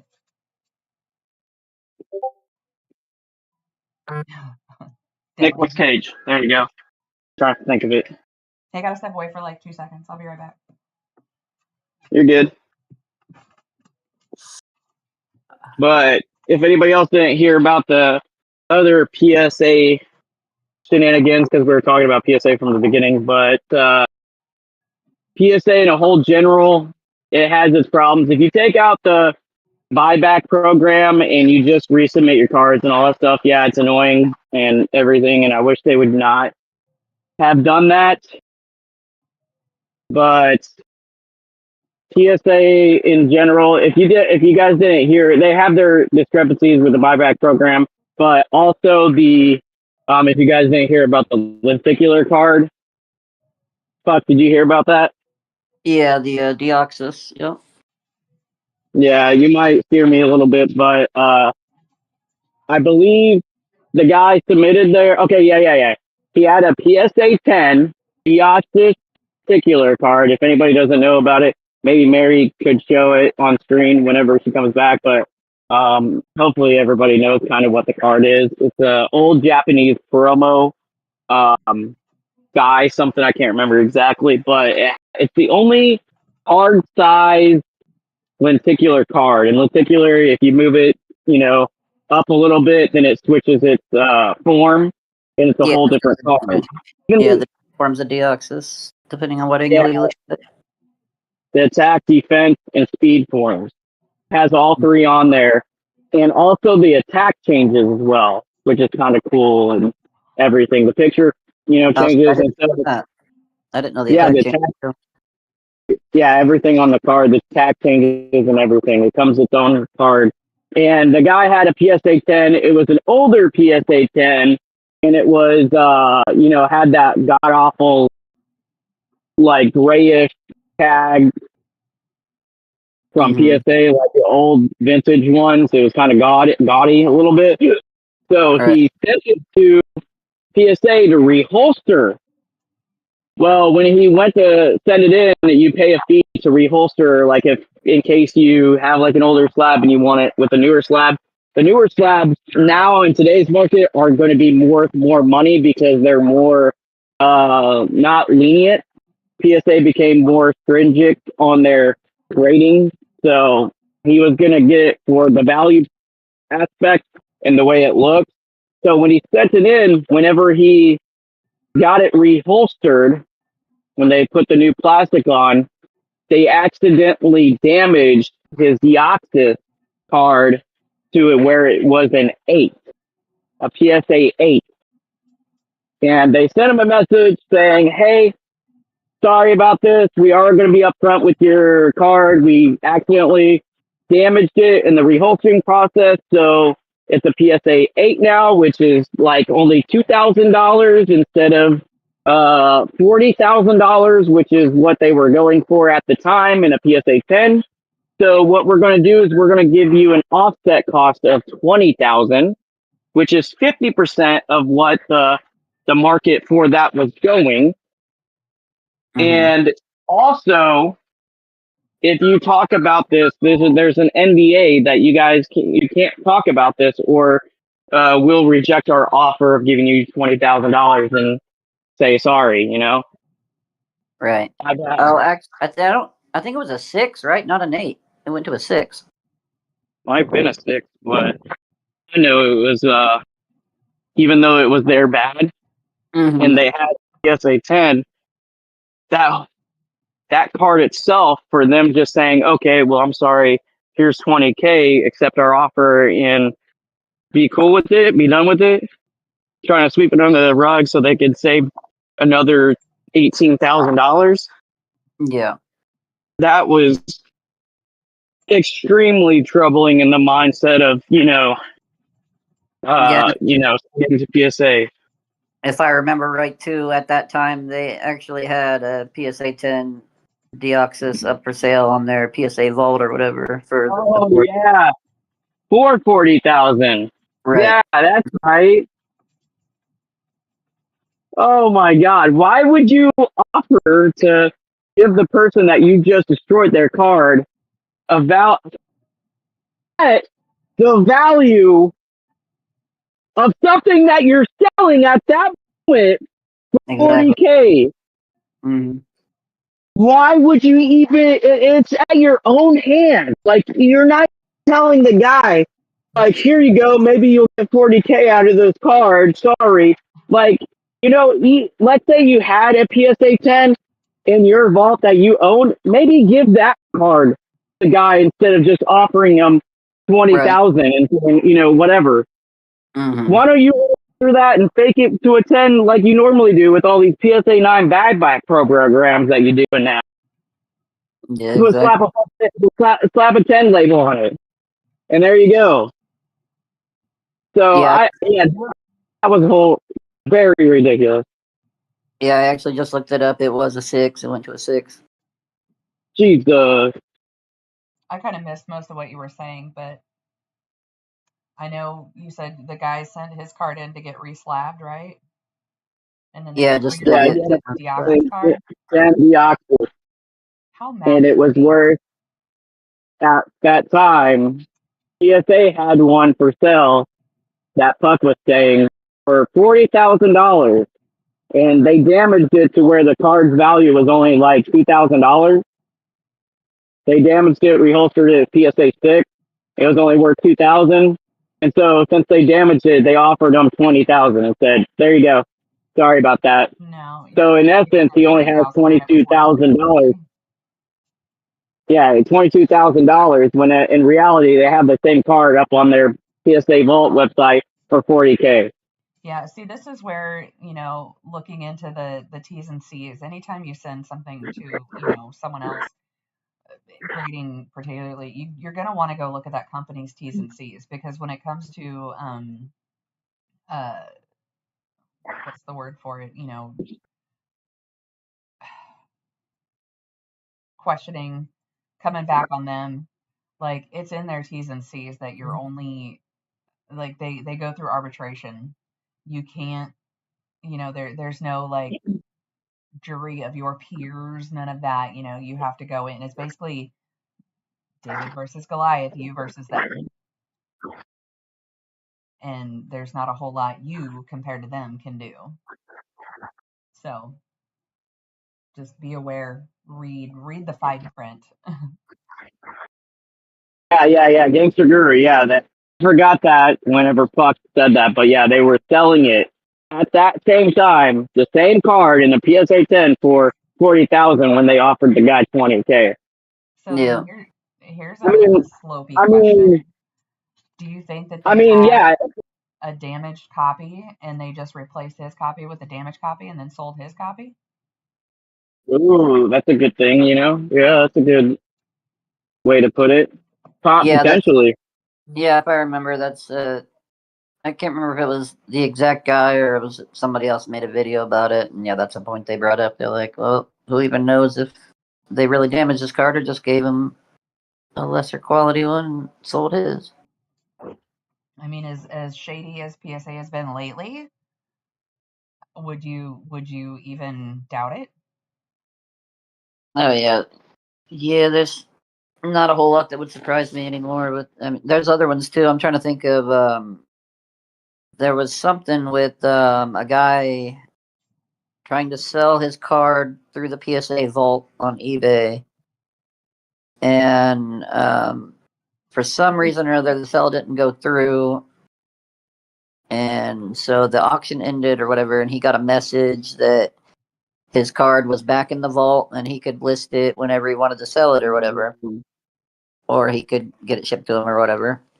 And then a few months went by, and I guess he still wasn't given access on the website to actually go in and relist it for sale. And so he emailed him about it, and then he got a message back like 2 or 3 days later that, oh, actually your card sold, and it sold for this amount, and it was like half the value of the card. And he looked into it, and the sale had happened just like right after he sent that email to him, wanting to get access to it. Trying to Yeah, I think I remember. remember that. That's so damn. That's the thing. There's so many different scandals. It's hard to remember all of them, but yeah, it was something like that. So damn shady. It's I can't even. I don't That's know. crazy behavior, says Chris. It is crazy I behavior. can't see it in an Australian accent like he would do, but I concur. Oh, come on, you can nail that Australian accent. Crikey. There you go. Bloody hell, mate. That's crazy. I feel like I'm Yeah, I'm talking there. first. I'm there in it. Yep. I tried. I failed. So, Sorry, I'm also. I had to answer an email here, so I'm also working. You are good. I guess this is who's all in here right now? I think there's like 9 or so people. I was gonna say, I think he goes here, Chris. Everybody that knows about the cross country clash. Oh If yeah. anybody doesn't know it, everybody can be in participate in that. And if you guys want more details, Evo, if you go to his Discord, that's where all the clashers start clashing, baby. So you can be a little bit more if you wanted to be intrigued in making your own videos and you maybe wanted like a little incentive to doing it. There's prizes. There's community based. Just I won't even say community. We're like family in there. So if you want to be part of a thing that's bigger than just yourself, Evo Trades has his Discord that you guys can join and participate in the cross country clash every week, and they hold what is it, quarterly prizes? Yeah, I believe. Mm-hmm. So if you ever want to step your little toes into editing and making some videos, everybody can do it, and it doesn't matter. We have Evo doing magic wonders on his videos, and then you have every who else is there? There was oh man, Pokey Horsepower. I don't even think he talks that much, but he just ripped open some packs, and there's tons of people that don't even say anything. You can just rip open 2 packs, and that's all the qualifying thing is Yeah, and 2 packs. even if you can't find the packs for the week, you can use TCG Live Mm-hmm. and open digital packs. Evo and Gangsta, I just modded you guys. If one of you guys wants to drop the Discord link and that kind of stuff, that would be helpful. If you have a second. If not, no big deal. But yes, we have BHG, we have FF Soulmate, and Evo were the 2 that created the clash. Of course, we have ALB, we have Smokemon, we have Andrew, we have all kinds of people. Matt Pack Battle. We have Pals a Day or Pack a Day. Pack a Day. Can't remember their name. I can't remember their name. Senta just jumped in. Who wants to be involved is welcome. Thank you. Yeah, there's been a lot of people joining the last few weeks and stuff. It's been nice. Chris, it's not personal. Eric Rips.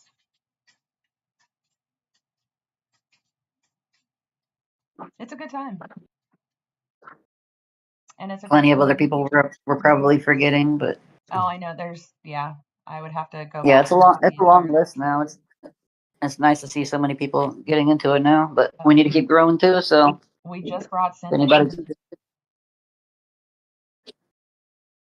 And I remembered Evo specifically did the giveaways just the other week for quarters and stuff, and I think he dressed like in some skimpy stuff and was doing like a little show. Oh yeah, Mrs. Evo. 260, yeah, that's it. So, yeah. He was looking a little feministic.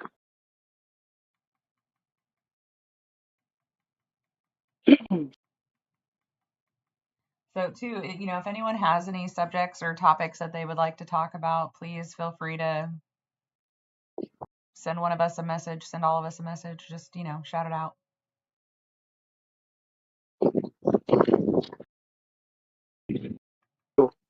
I mean, we're literally talking about topic. Anything and everything, I think, just about. We've clearly got off the Pokemon subject, but I think that's a good thing too. I think we can talk about whatever we want, really. Pokemon's not like I said, Pokemon's just not like the communities is where it's at, and Pokemon is just a commonality between everybody, and the bigger aspect of it is the culture and who's all in it. and that's the main thing. And so like I said when I think we started it, getting to know us personally,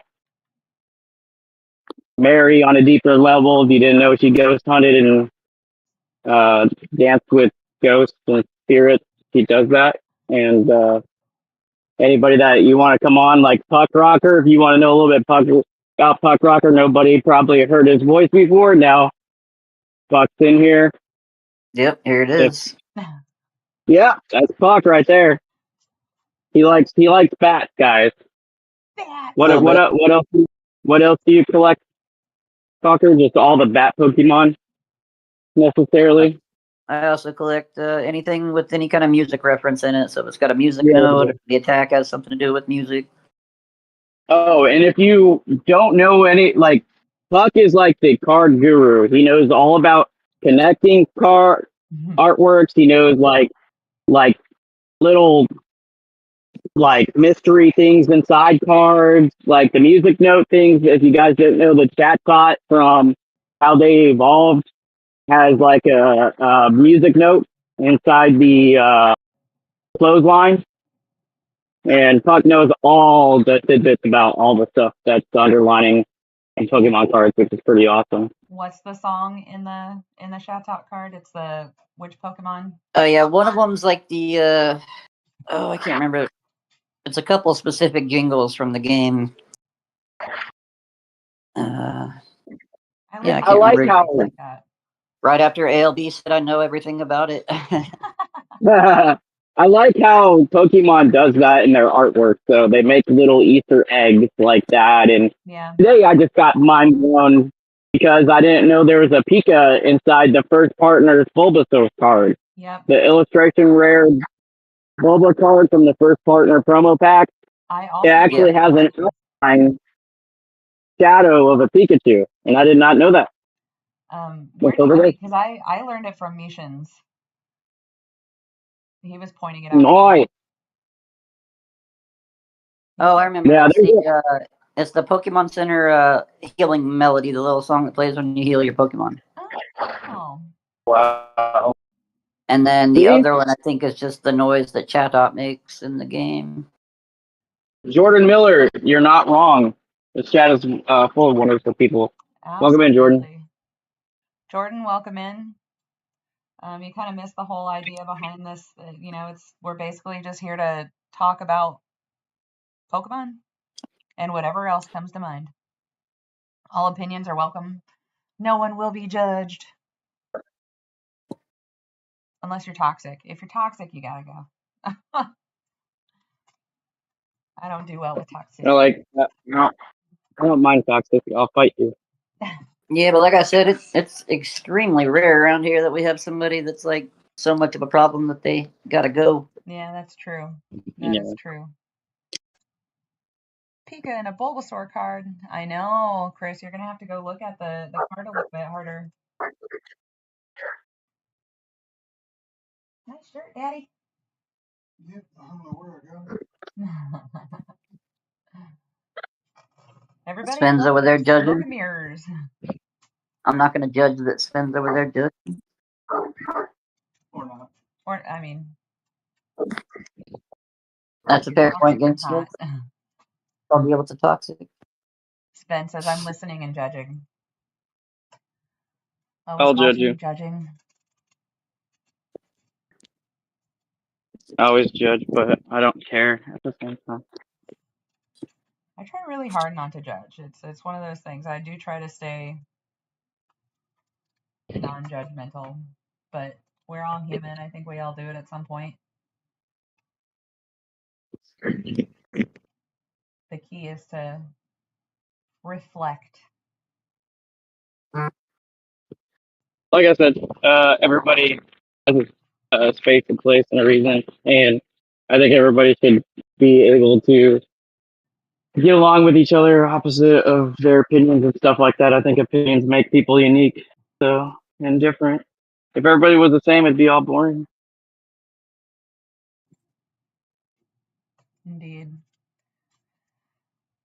Indeed.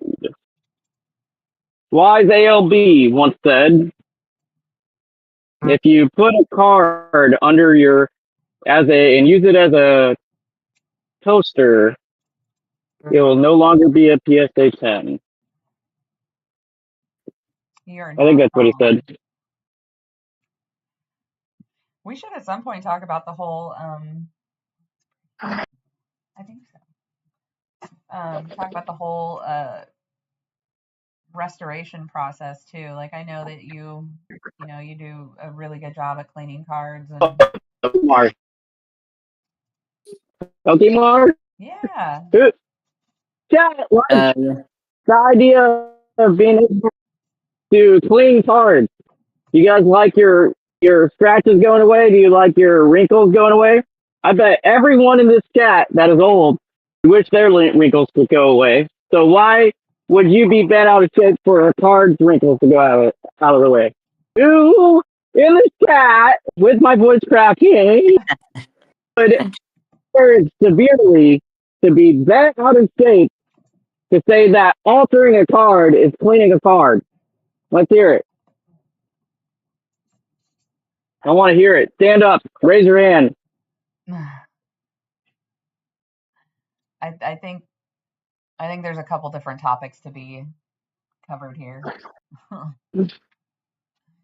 I mean, restoring your cards is one thing. Restoring them and grading them is another thing. Altering them in the restoration process is also a whole different subject. Ben said I use cards under my shelves to help them lean towards the wall. Anti-wrinkle cream. Yeah, I hadn't really watched a whole lot of checked out a whole lot of the restoration stuff until like really the last couple of months. I've followed a few guys on YouTube that do it. It's fascinating, all the different techniques and stuff they have for for sure. fixing each little. It is interesting to see the process of of restoring the card back to its original beauty. Evo makes a good point. They restored the Mona Lisa, right? That's true. Yeah. Yeah. So, in my aspects of people restoring cards, as long as you're not adding like ink or something like that to get the white out of it, because that's it, a card even coming out of the pack can have white on it. Yep. Because of the cut. That takes away from the card itself when you add something. But buffing something out, like scratches, or taking a wrinkle out of a card because somebody pulled it in their pocket when they were 3 years old because they wanted to have their hands free and eat some ice cream cones, that's a different thing. That's just restoring, cleaning. That's taking a card back to the way it was, not bettering it, but taking it back to what it was once was. You're not making it better because it was already that card previously. But whenever you add ink to a card to get the white out, that's where I think things go too far. Yeah, you're putting something on the card that wasn't there before. Exactly. And me and Mary talked about this yesterday and all that stuff, but whenever we look at the Pokemon hobby and stuff like that, whenever you're looking at a card, you're wanting to genuinely look at a beautiful piece of art. And why it just like just said, or Evo said about restoring the Mona Lisa, everybody would want to see a pristine card. They don't want to see fold marks across right in the middle of the artwork. They don't want to see, scratches being scratched, because I will tell you this, if anybody's able to, on your net, this is a mission, a side quest for you guys, per se, if you want to say. If you guys go to the next card show, if you guys don't have one already, take a scratched up old vintage base set card that has that, to me is weird. I don't like the base set hollows. I have a little bit more understanding for them. But if you look at the base set hollows, I told this to Dipsy and he understood a lot. But if you look at old hollows from base set where it's all scratched up, it actually alters your perception of that card to where it's not the original way you look at it. Because if you look at the pristine where it doesn't have scratches, like let's say a Blastoise, Charizard, whatever you might say, whenever it's clean, it actually looks like you can set your hand and finger through the card and grab that Charizard, Blastoise, whatever it may be. And you don't get that whenever you have scratches on the hollow foil because it deceives your perception to make it look 2D versus 3D. And Right. that's what that hollow did back in the day. Mm. And if we could do that to all the old cards just to make them look beautiful, then why would we not do that?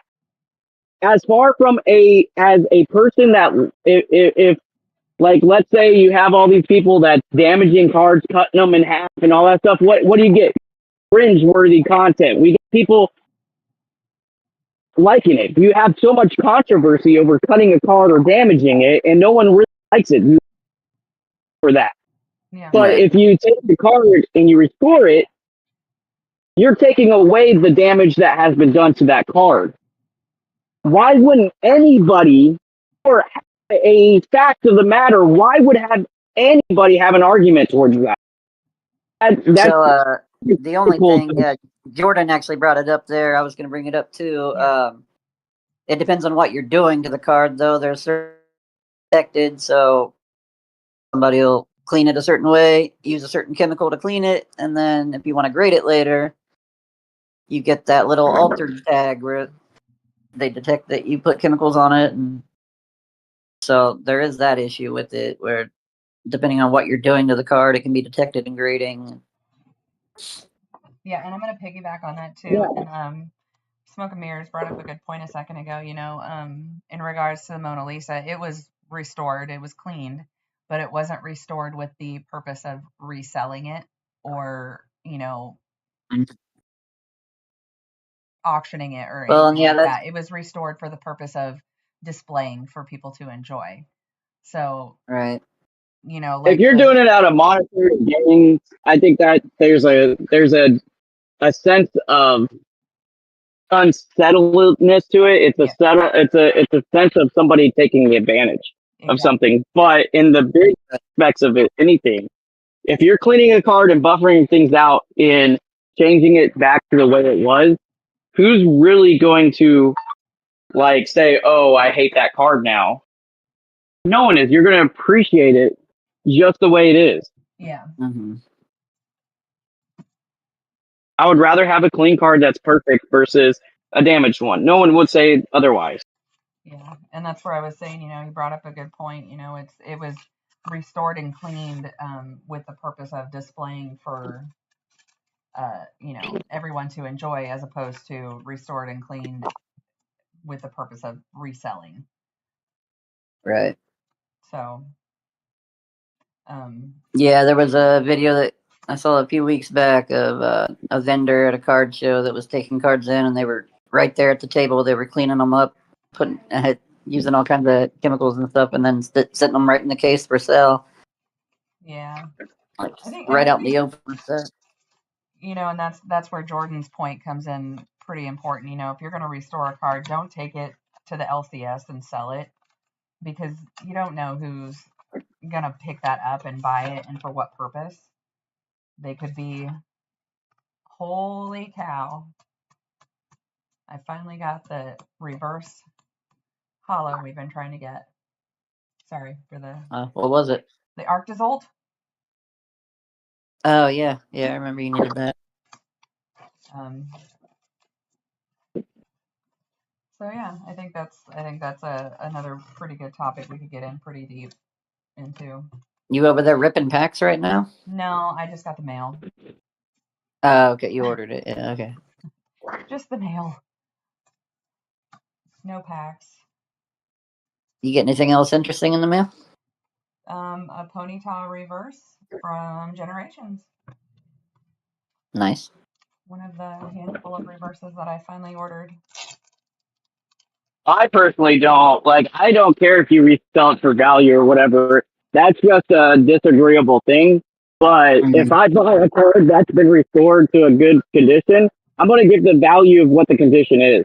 Yeah. Yeah. Yeah. But I Yeah, think it's just the I whole issue of like taking a card to grade, and if it's something that's been chemically altered and they detect that in the grading, and then you're getting that little tag that says altered instead of getting it graded. Well, that's your own stupidity, but I'm also not going to buy a card for what it could grade either. Right. Oh yeah, I hate that so much where they put a premium on a card because it's 10 worthy. Exactly. So if somebody altered a card to near mint status, I'm going to buy the card as near mint. I mean, who cares if I did it on his own time to alter the card? Okay, shame on him for doing that. If you really want to shame somebody, that's cool. But I mean, I think that he's doing the world a service on doing it, because who wouldn't want near mint stuff? Who would want damaged cards? Like, if we had more near mint copies of the stuff that's old or that's more expensive, the cards would go down in value because of supply and demand. So why wouldn't we want, as a common collector, not somebody that's judging for value, but why wouldn't we want to be things that are better and more accessibility? Driving the cost down, being able to have access to a card that's not beat to hell. Mm-hmm. Yeah, that's where I pretty much land too. I don't give a crap. Like, restoring a card is restoring a card. If you're adding things to it, that might be a little too far. Yeah. If you're grading it afterwards, shame on you if you want to grade it and it ends up being altered. Like, you shouldn't be collecting or whatever if you want to grade something on the behalf of you want it to grade because you're buying it to grade it. Yeah. And Alter, you're right. It basically comes down to, grading at this point. If it's altered, you shouldn't grade it. But if you're or altered or restored, you shouldn't grade it because it's just going to come back with that tag on it. But that also, brings up, if you're going to restore a card and then eventually be like, oh, you know what, I need some money, I'm going to go ahead and sell this card, whatever. You need to be transparent about it. Yeah. Ideally, you're disclosing that to somebody. I mean, that's just integrity at its core. You just need to be transparent about But yeah, I think most people are in the boat where they wouldn't care. They just want a nice copy of the card. Yeah. I mean, if honestly, if I'm going to go to an LCS and I see a card, that's restored, if it looks good, I'm probably still going to buy it. If that's the card I want, I'm going to buy it.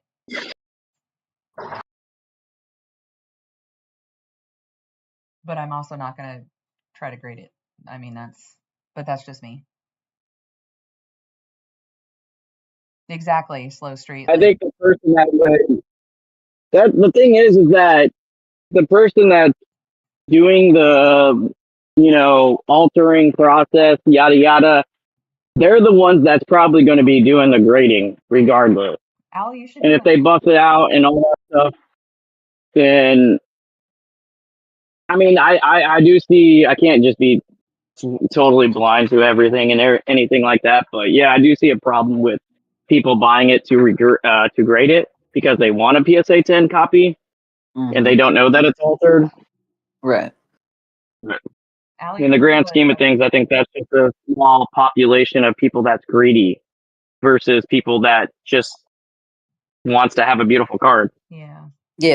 For me personally, I don't do a whole lot of grading, so like I'm a pretty copy of the card. You should do a video on a card restoration, like the whole process. Like I have a good one I could send you too. Yeah, it is fascinating to watch. Yeah. Like all the equipment that people get and stuff, those little humidifier boxes and. Yeah, I would want to get a humidifier. I don't have one of those. I just spot clean and press and all that stuff. I can't work out wrinkles necessarily. In order, you got to have a humidifier to really Except for that one time that you get out of wrinkles. Yeah, that's what I've seen a lot of people like putting little drops of water on the spots that are wrinkled and then working them out with tools and then putting them into a humidifier box, pressing them between acrylic. Like I said, if It's a you ever whole want to do lengthy a video, I process. have a good card to send to you to clean and restore. I want it, and it's a Black Star promo. I think it's the Dragon Knight Black Star promo from maybe base set era, but it's got some kind of gunk on it. I don't even know what the gunk is. That's unsettling. Yes, well, yeah. Can't you buy a cigar humidor? Would that work? So yeah, I think that's what a lot of the guys use. We have a humidor. We have a couple of them. Well, okay, we have 3 of them.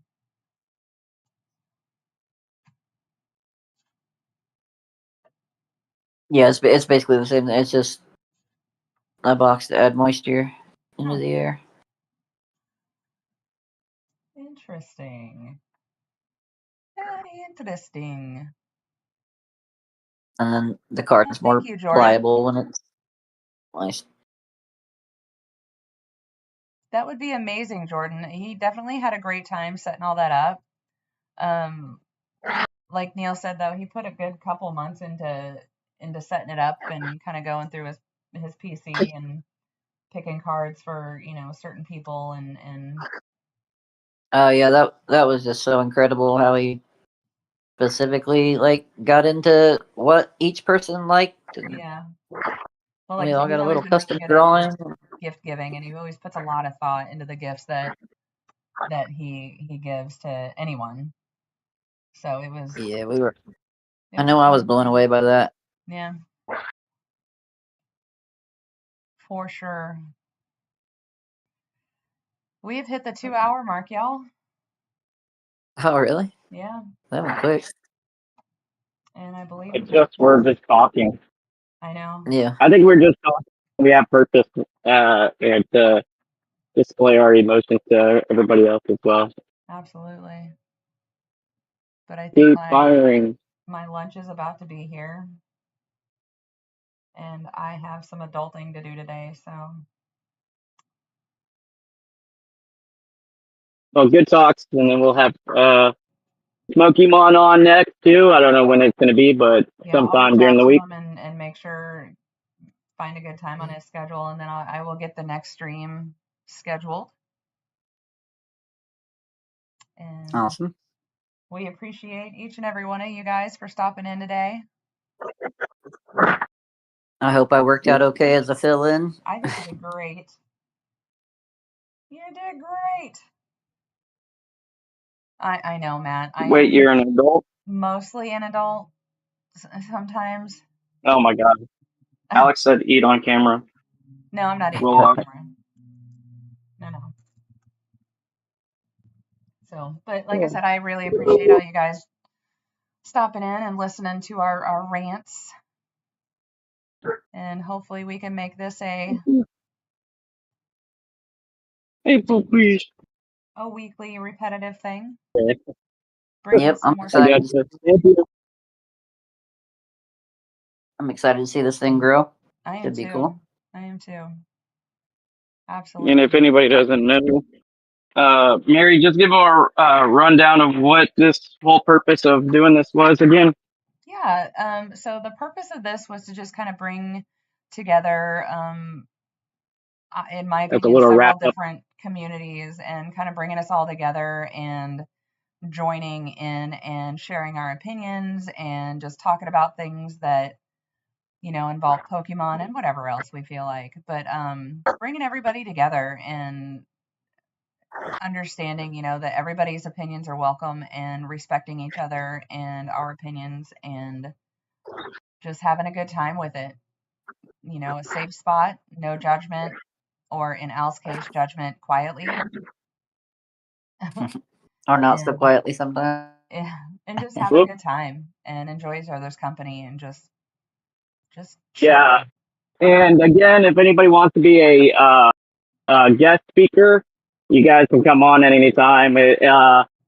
It's through my Discord, so I don't know if anybody wants to throw the Discord out or not. But yeah, anybody is able to come on here. It's like this was a dry run, and I feel like it was more of a actual run versus a dry run because I feel like Mary's just good at getting the community together and talking, and she likes to talk a lot, and I do too, and I'm very opinionated on some topics and stuff. So and listen, that this is not just a it's a podcast and it's somewhere to listen, somewhere to be. It's community driven. If you guys talking to us and learning about us more, learning about each other, getting people in here, community driven, but also that this is not where we're going to grow. We're going to have not just talking about PSA. We might integrate market numbers for people that's wanting to invest.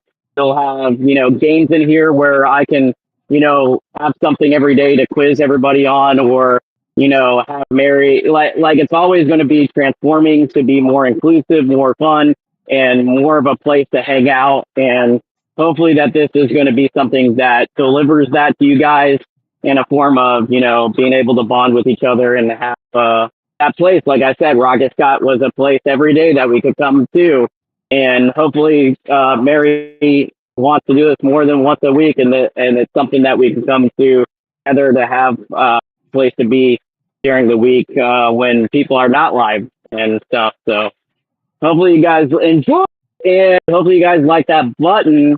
And thank you again to Puck Rocker to fill in some of the void and give your opinions and help clarify on some different topics like you did too. That was pretty awesome having you in here. And hopefully everybody liked having that extra guest on the side being here, because we value you, Puck. Puck says so, so we got to do it. Yeah, it's fun to come on here and ALB is the mushy host. LB is my safe place. Oh my god. You're the Is it mushy what? one. I'm the mushy host? Good stuff. No, Yeah. I'm 100% behind that. So, and I'm in a bad signal area, so I'll let you finish it. no, I yeah, mean, you got a little I think you said it robotic there perfect. at the end. I think it's going to be a good time, and I'm excited to see the different people come in, and for everybody to come in and be in a space and bond and get to know each other a little bit better, especially from the different communities. We've got Smoky Mountain's community and Pack-A-Day's community and ALB's community, and we don't always meet. A lot of people don't know each other yet, so I'm kind of hoping that maybe this will be one of those places where those people can come together and get to know each other a little bit better, and maybe grow the other channels too. So yeah, I've been doing this for a year and I'm still meeting people all the time. Yep. There's a lot. Absolutely. So, but again, like I said, I appreciate everyone stopping in, and if you want to be a guest, let us know and we'll definitely get you in.